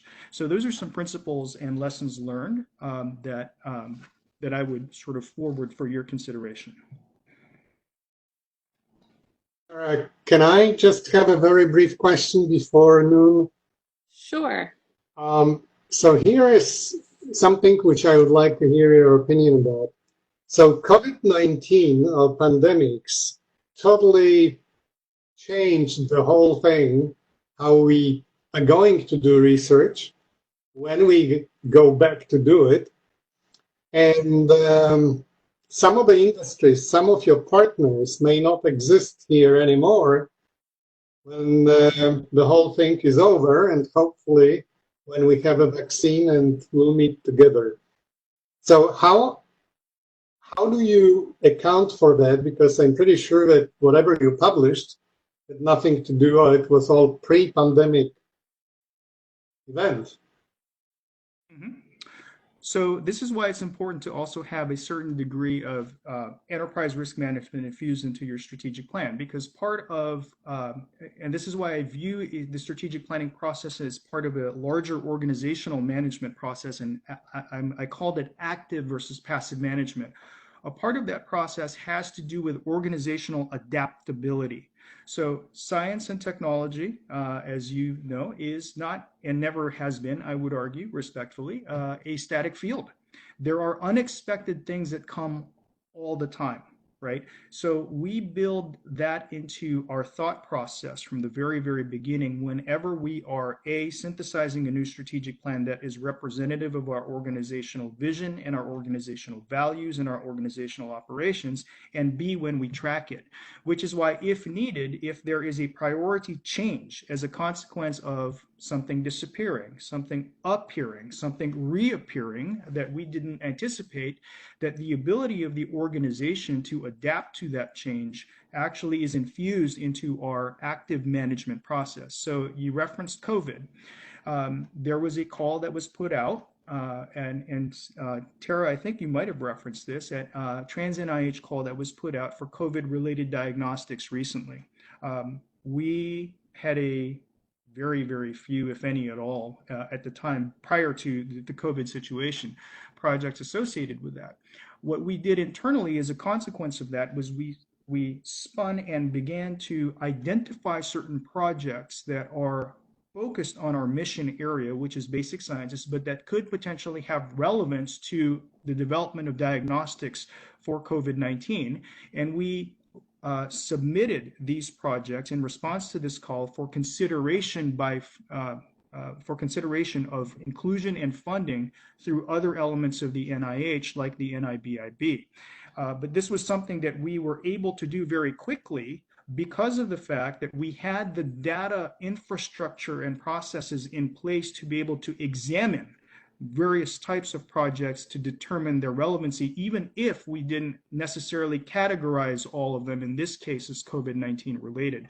But creating the ability to adapt organizationally and infusing that into your planning and tracking process is absolutely positively critical.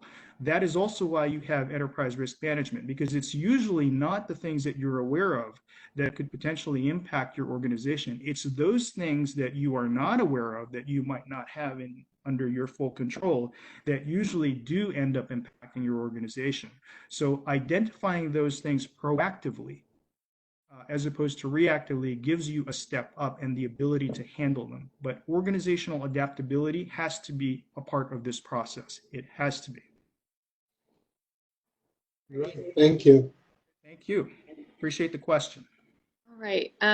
So I think just in the interest of time, we will move on. Richard, greatly appreciate your willingness to present to council.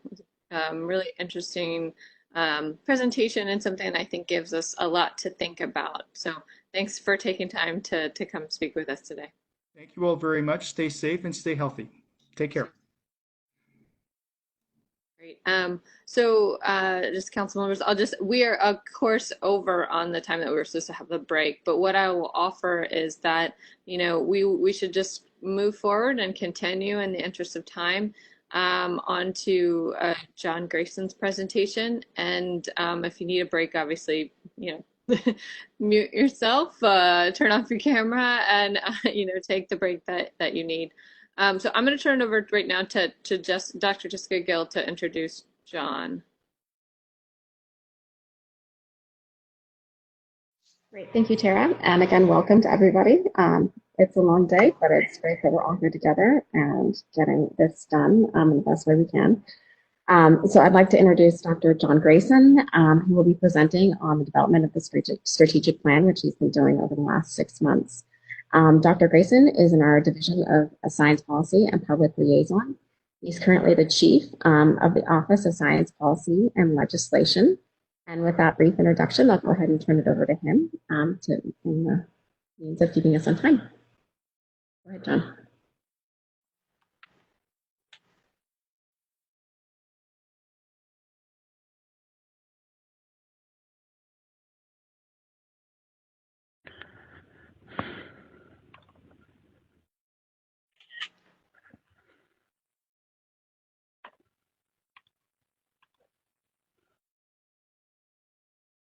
Can you hear me? Yes. Great. Is my slideshow on the screen, or is it the notes thingy? It's the notes. Oh. All right, hang on.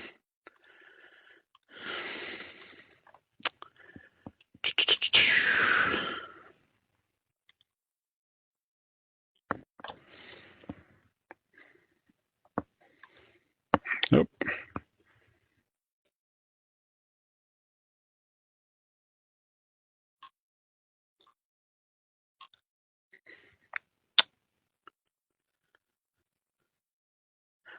I'm not entirely sure how to.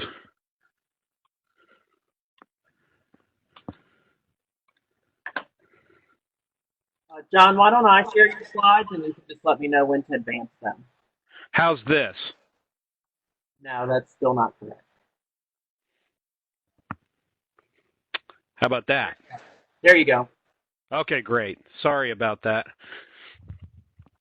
All right, well, good morning, everybody, and thanks for the opportunity to talk with you today under these somewhat unusual circumstances. I will admit this is a very strange way of giving a talk, but I will do my best. So as Tara said earlier, we have for many years, along with most of the other institutes, we've released a new strategic plan every 5 years. And next year will mark 5 years since the release of the last plan. And today, and that was in 2016. And today we're going to begin the process of developing the next one.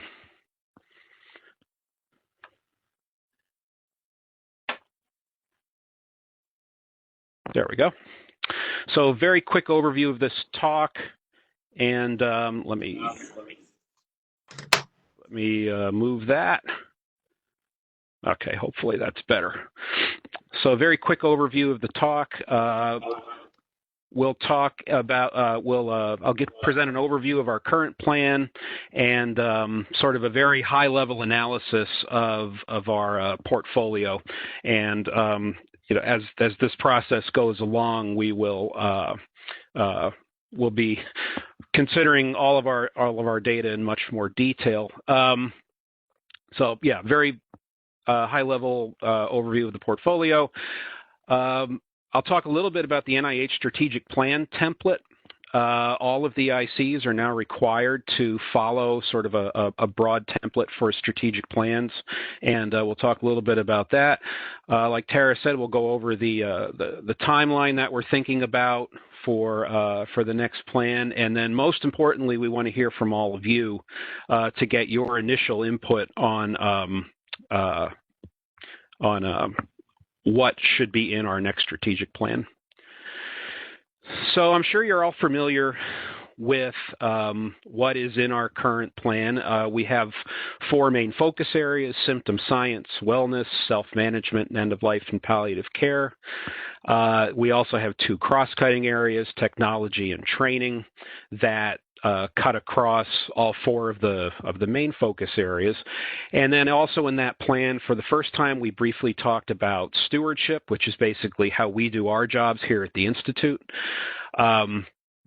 We included some sidebars that highlighted, or what we called sidebars, where we highlighted some of our research highlights for the previous 5 years or so, and then we talked about how the plan was developed.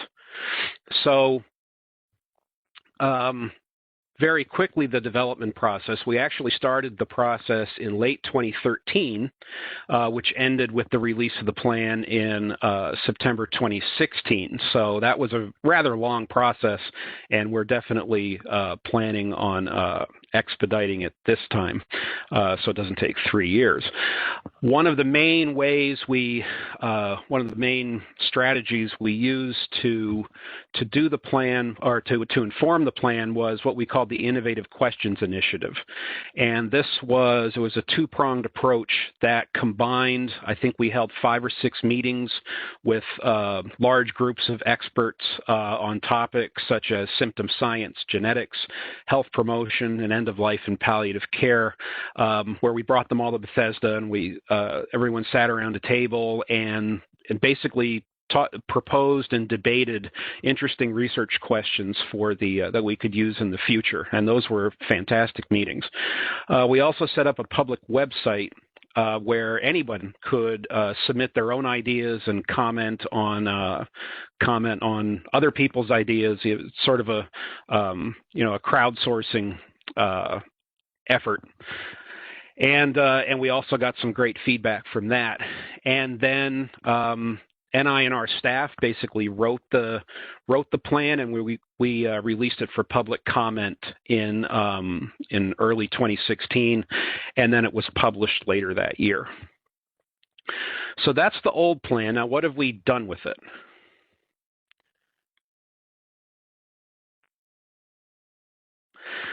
So let's take again a high-level look at our portfolio to show how we have implemented the strategic plan. Okay. So here is a breakdown of the 6 areas that I mentioned before. This is fiscal 19 data, and it basically shows the number of grants that we have in each of the 6 categories, and then how much funding is in each of the categories in fiscal 2019. And what's very important to keep in mind is that these are not mutually exclusive, and many of the grants that we have fall into more than one of these categories, sometimes 3. And so just keep that in mind as you look not only at this data, but in the rest of the data we're going to look at. As has been the case for many years, symptom science and wellness have been our 2 largest focus areas, and end-of-life and palliative care has been the smallest. So let's take a look quickly at each of these categories. So, oh, my screen is doing something funky. Hopefully that looks okay to all of you. So first we'll take a look at symptom science. And this area encompasses our grants that are focused on symptoms, symptom clusters, the biological basis of symptoms, symptom management, those kind of topics. Since the last plan was released in 2016, the funding numbers have been relatively constant at around $60 million each of the years. And then we have this circle plot on the right-hand side, and this is something that, this is an NIH tool that uses the coding that's done by NIH's RCDC system to sort of give us an overview of what kind of topics or what are the main topics in this area. And I would just say pay most attention to the topics that are in the larger print in the middle of the circle. When we get out to the subtopics, there tends to be some noise in the analysis. So as you can see within our symptom science portfolio, it immediately becomes apparent that it crosses over with some of the other research areas, such as palliative care and self-management, as one might expect. And it looks as though that chronic pain and fatigue are the 2 symptoms that come out of this analysis. And this is sort of just it's a text mining tool that looks at abstracts and specific aims of the grants. Moving on to wellness. Again, this, wow, my screen is really doing something strange. So wellness really talks about is really our health promotion and disease prevention research. This is our other sort of large category. Again, the funding in this has been relatively constant since 2016, around $60 million. And the topics that come up when we look at the text mining tool are fairly broad: physical activity, caregivers, HIV, and this is where the text mining tool does strange things, and we end up with the word nurses. So let's see. So that's just a brief look at the wellness portfolio, and all of these slides will be posted on the website after this meeting if you want to take a look at these in greater detail, but I'm trying to be mindful of time. Self-management research, this is a topic that has steadily increased over the past several years, but again, keep in mind that there's a lot of crossover with other categories, and the topic areas are what we would expect to see: self-care, self-efficacy, chronic disease, adherence, and caregiving. Palliative and end-of-life care research. This has also been, the funding levels have been relatively constant since FY16, around 20 million. This is the smallest category. And again, the major topics are what we would expect: palliation, family caregivers, decision-making, hospice, advanced care planning.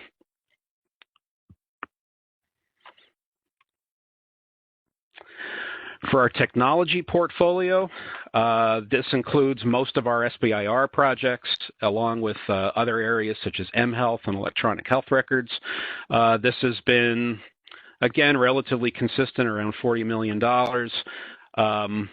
And topics include self-management, caregiving, mHealth, and palliative care.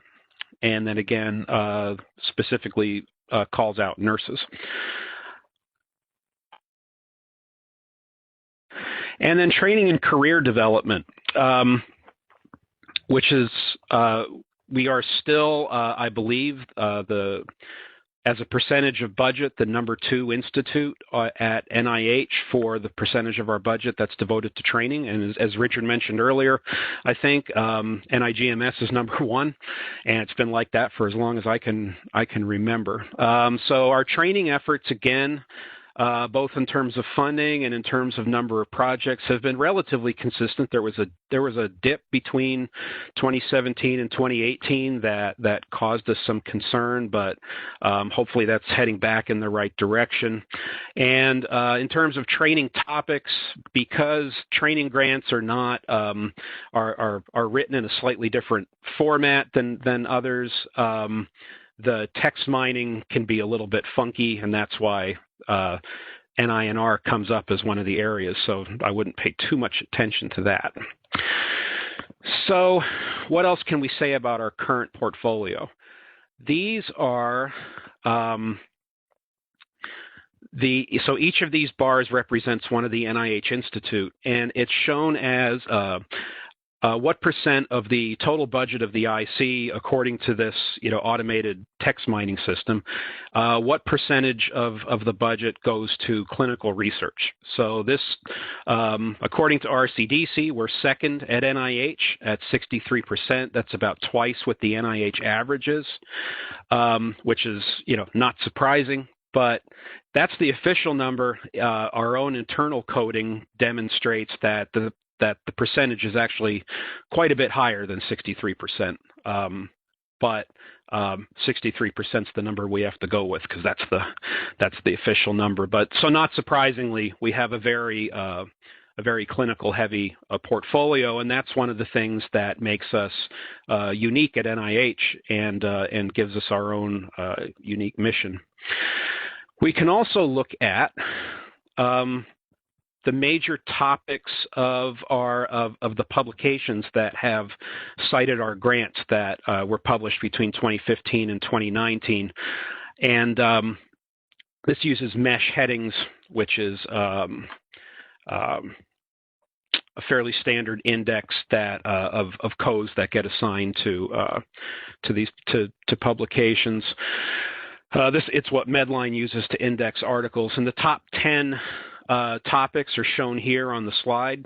Heart disease, brain diseases, HIV, critical, palliative, terminal, and hospice care, and then mental disorders, sleep, health behavior, neoplasms, caregivers, and quality of life. And so many of those topics are what you would expect, considering our stated research mission to look at quality of life and health outcomes. There were a few that we were surprised were that high, such as mental disorders, but that's what the list is. And then finally, we can look at, this is just to give you a flavor of of some of the outcomes of our grants beyond the publications. And so we're looking at two different things here. The graph on the left are patents, and the pie chart on the right is our clinical guidelines that have cited NINR funding. For the patents, there are 213 patents that were linked to NINR support that were filed and issued between 2003 and 2018. And in terms of clinical guidelines, there were 169 guidelines between the year 2000 and 2018 that cited, that were at least related to NINR research, and 22% of those cited direct support from NINR. And this was generated using an NIH tool called called iReport. So what can we conclude from this very quick and very broad portfolio analysis? So support for almost all of our focus areas has been relatively consistent since the current plan was released 4 years ago. The focus areas are very broad. If talking about symptoms and wellness, there's a lot of topics that can fit underneath a lot of those categories, a lot of specific diseases and conditions. And what we've learned is there's a significant amount of overlap between all of those areas. Subtopics, like I said, subtopics found within each of the focus areas often appear in more than one. And include many diseases, conditions, ages, and symptoms. And so our focus areas one of the other things I wanted to mention is we also went back and looked at some of our even older strategic plans. And with some variation on the names, our focus areas have been consistent for many years, and 15, 20 years. And that's by no means a bad thing. We wouldn't expect to change our research mission every 5 years, every time we put out a new plan. But whenever we come to the point of developing a new one, we have to ask ourselves, is it time to try something different, try new approaches, or are we doing the right thing now and we just need to tweak a few things? And that's really that's going to be the $1 million question. So what are we planning in terms of the process that we're going to use, that we're planning on using for developing the new plan, and what's our timeline? How are we actually going to produce this thing? So a couple of principles up front. What we want to be absolutely sure to do is seek ideas from experts both within our community and also outside of our community to maybe give us some different ideas. We of course are going to go out to the public so that anyone who's interested can submit their ideas for what ought to be in the strategic plan. And importantly, we need to try to figure out how we want to best organize our focus areas going forward. Right now, we have those sort of 4 broad research areas, and do we want to keep the plan very high level as we've done in the past, or do we want to begin moving toward the NIGMS model of things where we talk about specific research areas and objectives and et cetera, et cetera. It's somewhat easier to assess progress when you have those specific goals and things like that. Keeping it broad gives us a little bit more flexibility. So, and it's just that's going to be a major topic of discussion over the next year. I also wanted to mention the NIH Common Template. So this was a requirement that was established by the 21st Century Cures Act a couple of years ago, and it requires all of the institutes and centers at NIH that when they do a strategic plan, they do it according to a template a consistent template, so that the plans aren't so different. And so NIH got together with all the ICs, and we worked out this common template. And just and honestly, it's not a whole lot. It's a fairly flexible template, and it's not a whole lot different than what our current plan looks like. So apologies for the phone ringing in the background. That's just the joys of working at home. I'm just going to go on mute for just a second.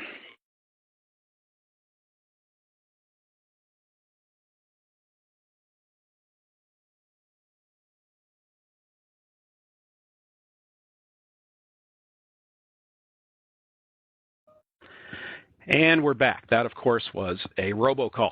So,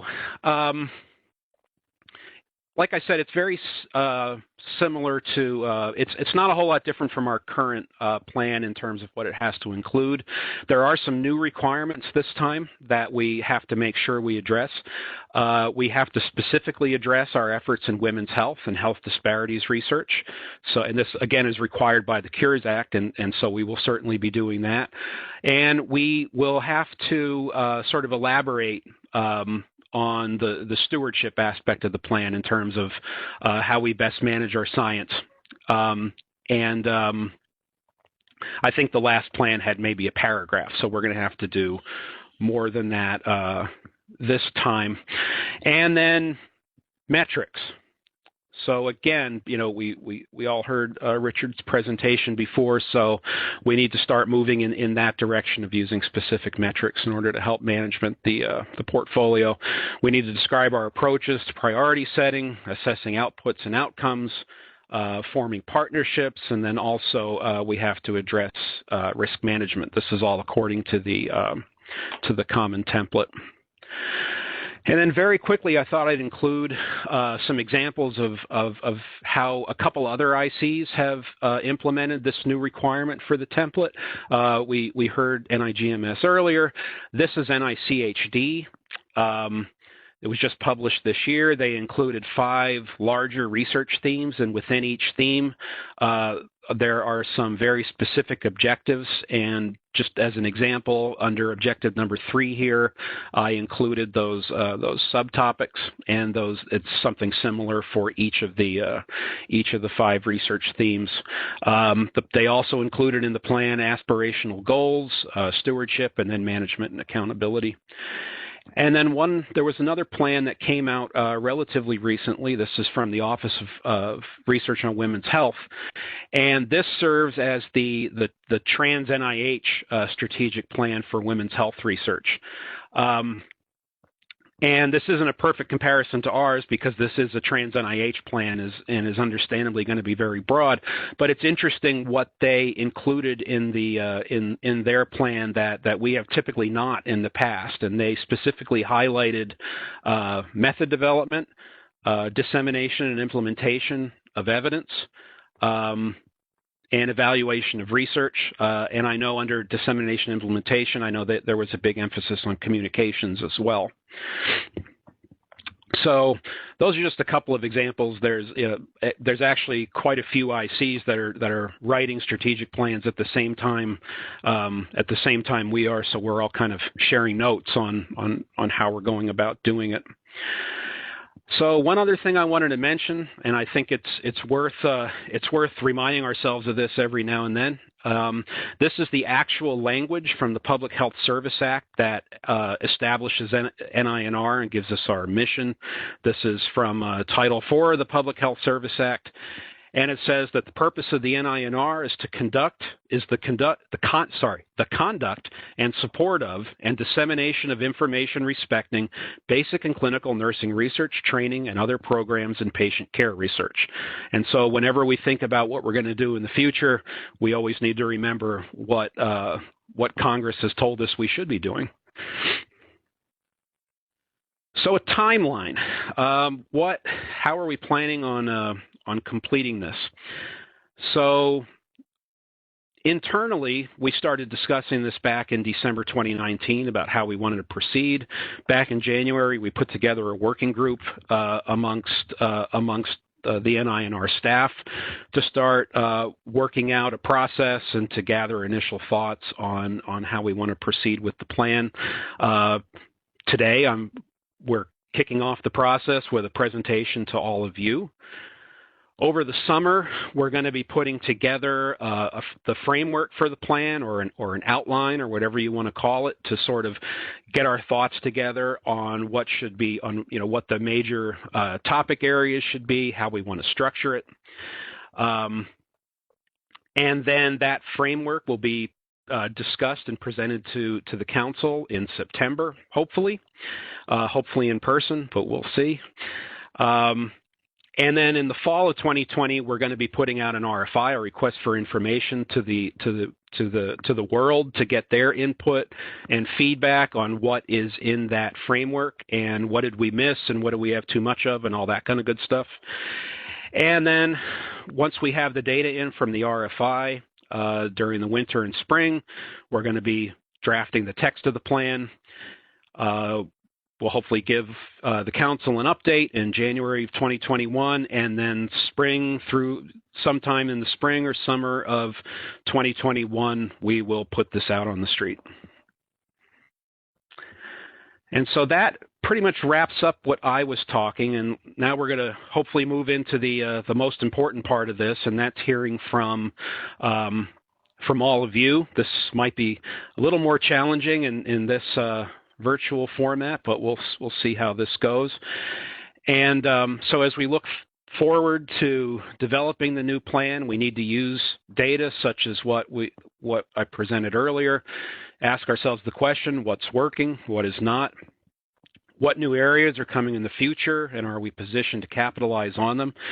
And also, very importantly, and I don't think I've mentioned it yet, how do we continue to ensure the future of the nursing science workforce in terms of our training programs and grant programs to make sure that we continue to bring along the next generation of nurse scientists? So it's possible that, maybe we're on the right track now and we just need to refine our current objectives, or maybe it's time for a full-scale redo. Most likely it's somewhere in the middle. We want to be sure to stay true to who we are, but we need to also be open to new approaches and areas of science. And this is where we would like to hear from, we want to hear feedback from you today. We want to have an initial discussion about the future. And so that is the end of my talk. And if anyone has any questions, I'm happy to take them. Otherwise, we'll just proceed right to the discussion. Thank you. This is Kai Moore from Arizona. Thank you, John, for that presentation. I really appreciated the comment earlier about key performance indicators, and when you shared the number of publications, the patents, etc. Are you able to break those down by area of science so we have a little bit more granular view of where the payoff has been by each of the priority areas? Yes. A quick answer, yes.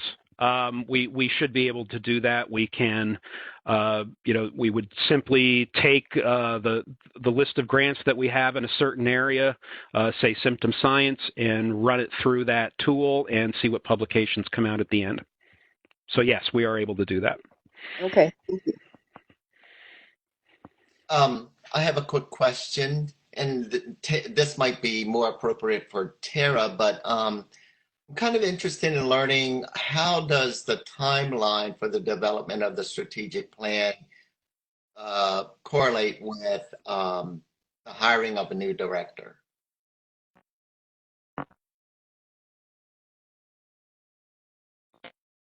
Do you want to jump in, Tara, or should I?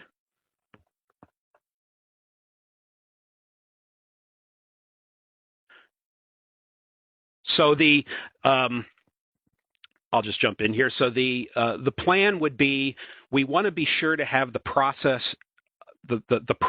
established for developing this plan in place, so that the goal would be, so when the new director comes in, we don't have to spend a whole lot of time sort of ramping up and discussing how we're going to develop the plan. We want to have it ready so that they're able to provide their input on what the plan should contain on day one. We don't want to waste their time talking about calendars and all that kind of stuff. So obviously the new director will have a major say in the actual content of the plan, but the goal is to have this process in place for when they arrive, and things can be adjusted accordingly. This is Joanne Wolfe. I have a question based on the data that you showed. Thank you so much. So the the lowest funded area, it was palliative and end-of-life care.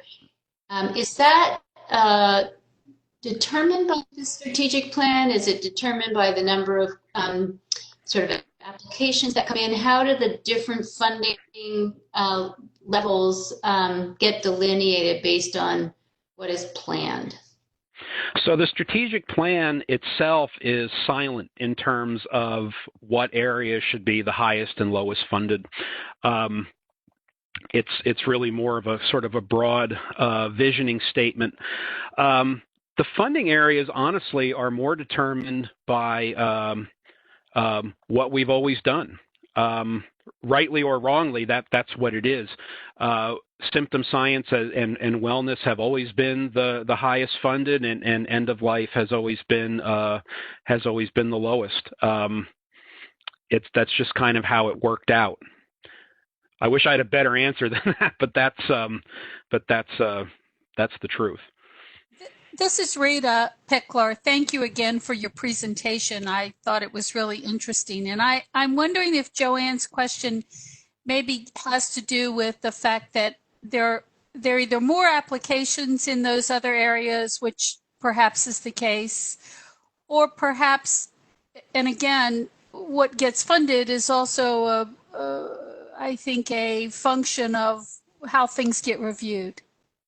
And so, I'm wondering if that's even something that we could actually get to at any point in time to figure out, what that, how that actually evolved in terms of that. I was surprised at both the number of grants and the actual awards that are in end of life and palliative care myself, and I thought that might be higher than it is, but that doesn't really answer the questions for today, which is, are these the areas that we need to continue in terms of the strategic plan? Are these still the primary areas of focus, and if not these, what?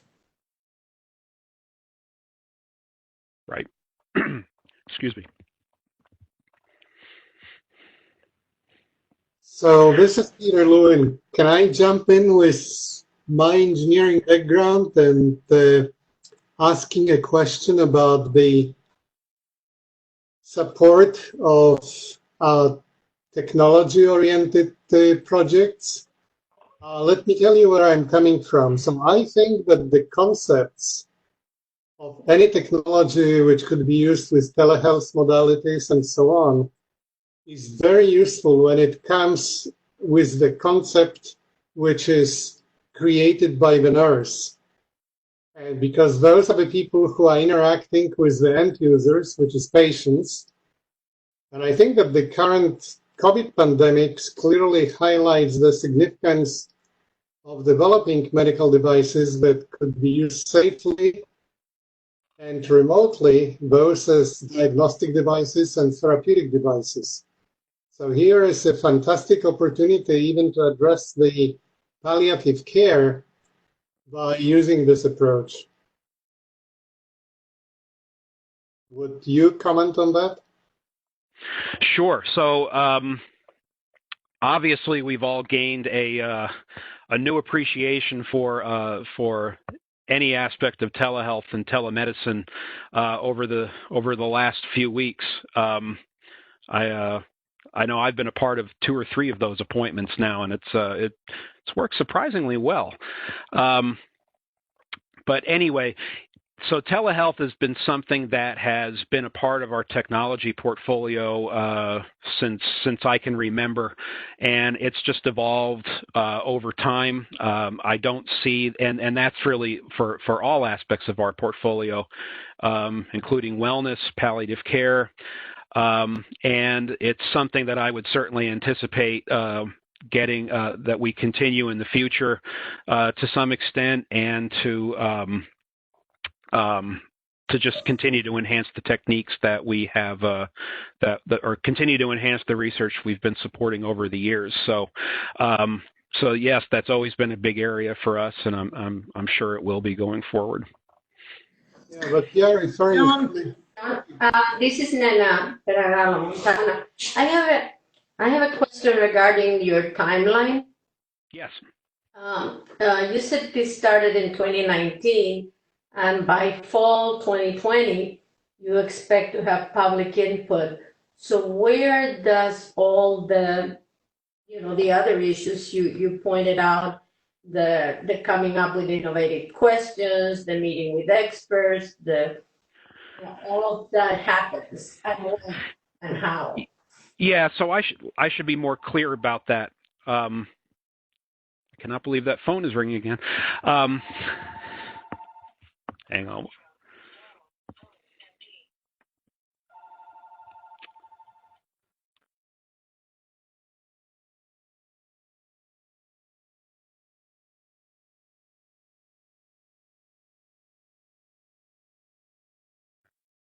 So I hope one area of our next strategic plan will be figuring out how to prevent robocalls. That would be fantastic.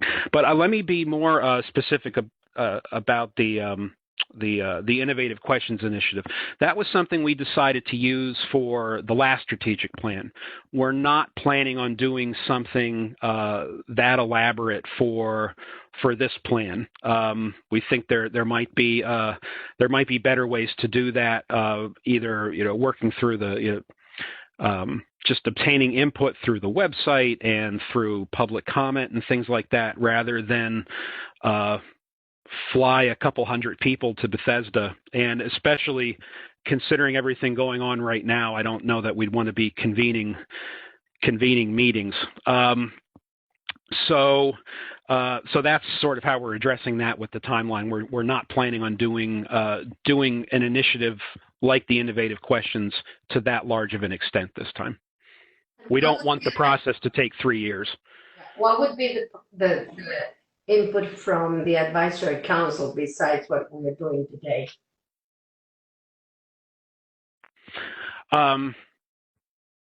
Tara, did you want to address that?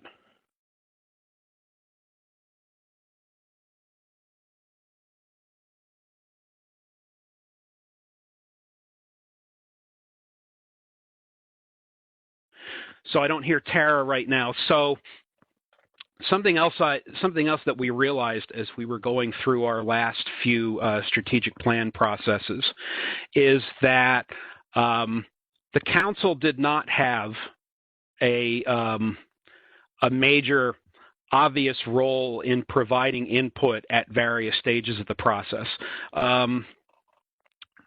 Whoops, I don't know what I just did there. But years ago, but we had in the past, but the past few for plans a while ago. But aside from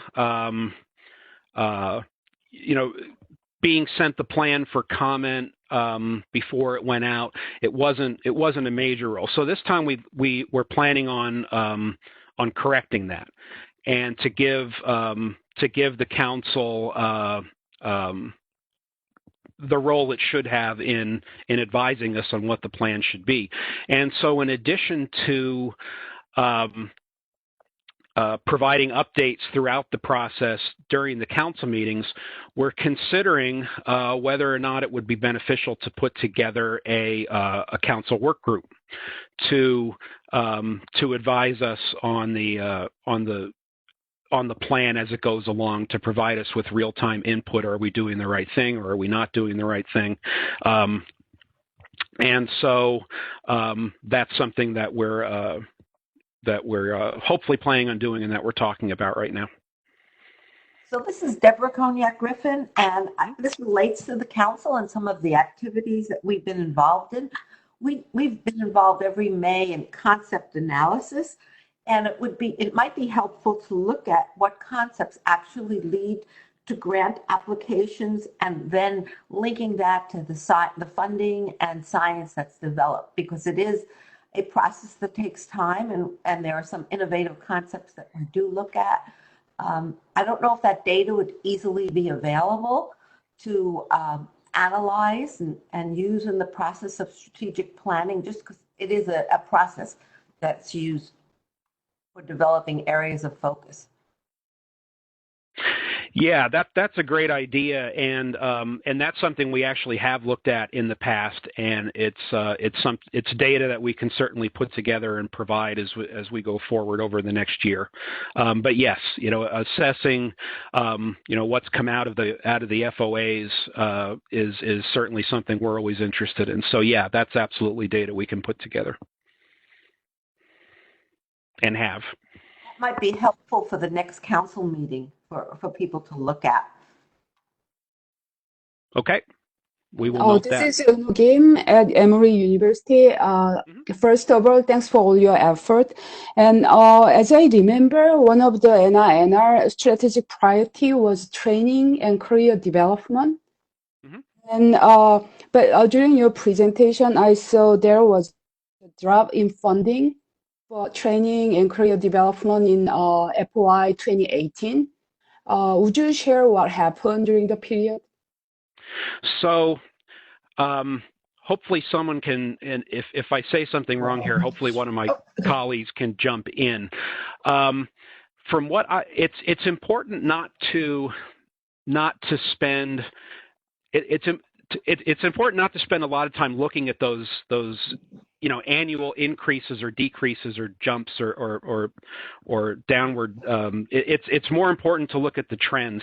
There's any number of budgetary factors that can fall into that. Maybe that was a year when we had more competing, more non-competing awards that we were committed to funding, and we had a little less to spend on training. And then some years it's the opposite. So. John, so this is Jessica. So I've looked a lot of that with our working group looking at training. And so that reduction in 2018 was really just a reflection of not getting as many K award applications. And so it wasn't a priority or a switch or any big decision. It was just we didn't get enough awards coming in that year. I think when you look at the numbers, you really have to think when you're looking at those, you're looking at small numbers, you're looking at 5 to 10. So if you have a reduction in 2 grants, that makes it look a lot more dramatic than it actually is. But our funding initiatives, as well as our commitment, has remained the same. It was just kind of one of those years where we just didn't get enough applications for some reason. Gotcha. Thank you. Yeah. Thanks, Jessica. John, this is Ivette Conley. I did want to make a comment. I think as we start thinking about deliverables and how to measure, success and things like that, which I think is great. And you did bring up patents and intellectual property, which I think are incredibly important and certainly more measurable outcomes, easily measurable outcomes.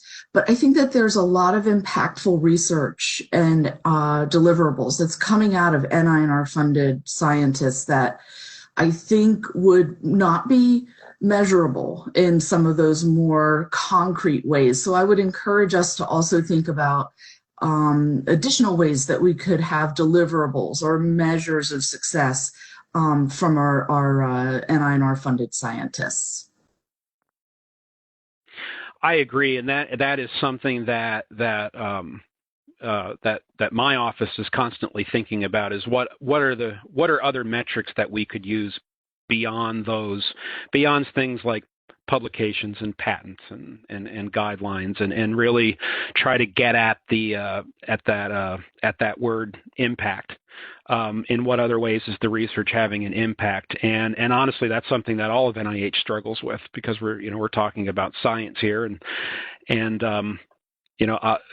sometimes the impact isn't apparent for a little while. So yeah, that's an issue that we're constantly thinking about. But I agree, we do need to have other metrics beyond just those hard numbers.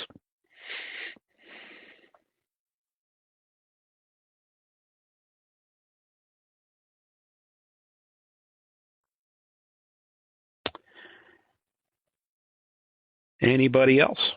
And if not, I will turn it back over to somebody. Actually, John, this is Kathy. I just wanted to, you can hear me? Okay, good. I just wanted to circle back to a question that a really great question pointed out by Dr. Lewin, and that was, given the current crisis, that it really highlights the importance of developing diagnostic and therapeutic devices that could be used remotely and by caregivers. And I just wanted to let you know, I can't go into a lot of specifics, but that is an area that has been the focus of a lot of these trans NIH COVID proposal and activity development that Tara mentioned in her director's report. So that's the focus of a lot of conversations that we're having, and how we would stimulate that kind of research if we had the opportunity. So I just wanted to assure you that NINR is very much in the mix on those kinds of conversations. Thanks, Kathy. I appreciate that.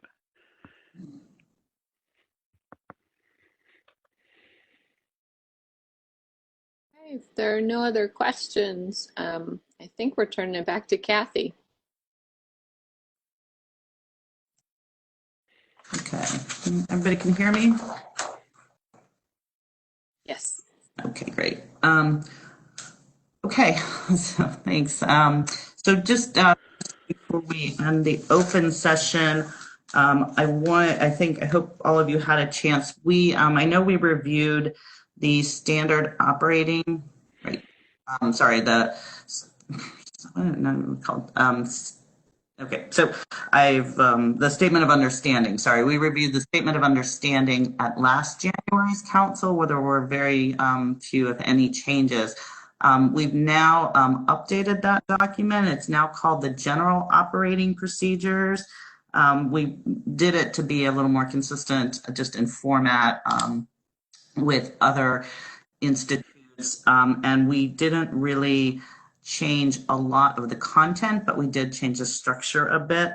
So the purpose of that document is to outline the role and responsibilities of the Advisory Council in the second level of review for NINR grant applications, and then also outline your responsibilities for advising the NINR director and staff on relative policies and scientific priorities.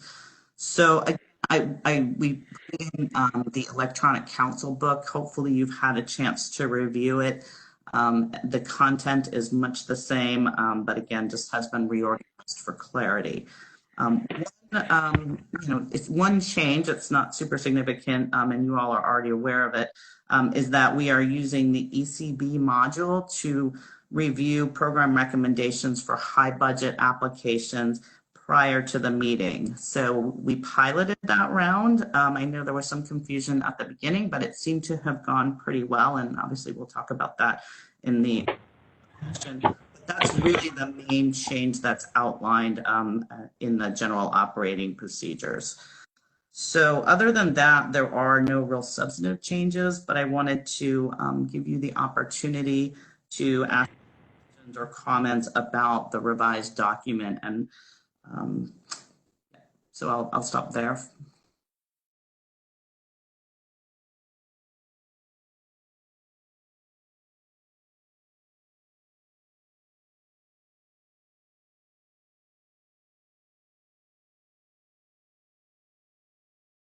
Okay, hearing none, then I will turn it back over to Tara, but just a reminder that you will need to log out of this website once she's adjourned the open session and log back into the closed session WebEx. So, Tara? Thanks, Kathy. And thanks, John, for your presentation. So, yeah, with that, I don't have much to say, but I think that we had for our what is, I guess, the second ever virtual open session of council. I think I'm pretty pleased. I think it went well. No technology hiccups, knock on wood. And I hope that, while definitely not a replacement for seeing everyone in person, I hope this was at least a next best option. So with that, we will adjourn and we will head into a closed session. If we can, just in the interest of time, maybe instead, because we are a couple minutes early, If we could reconvene at 1:10 instead of 1:15, would that work for everyone?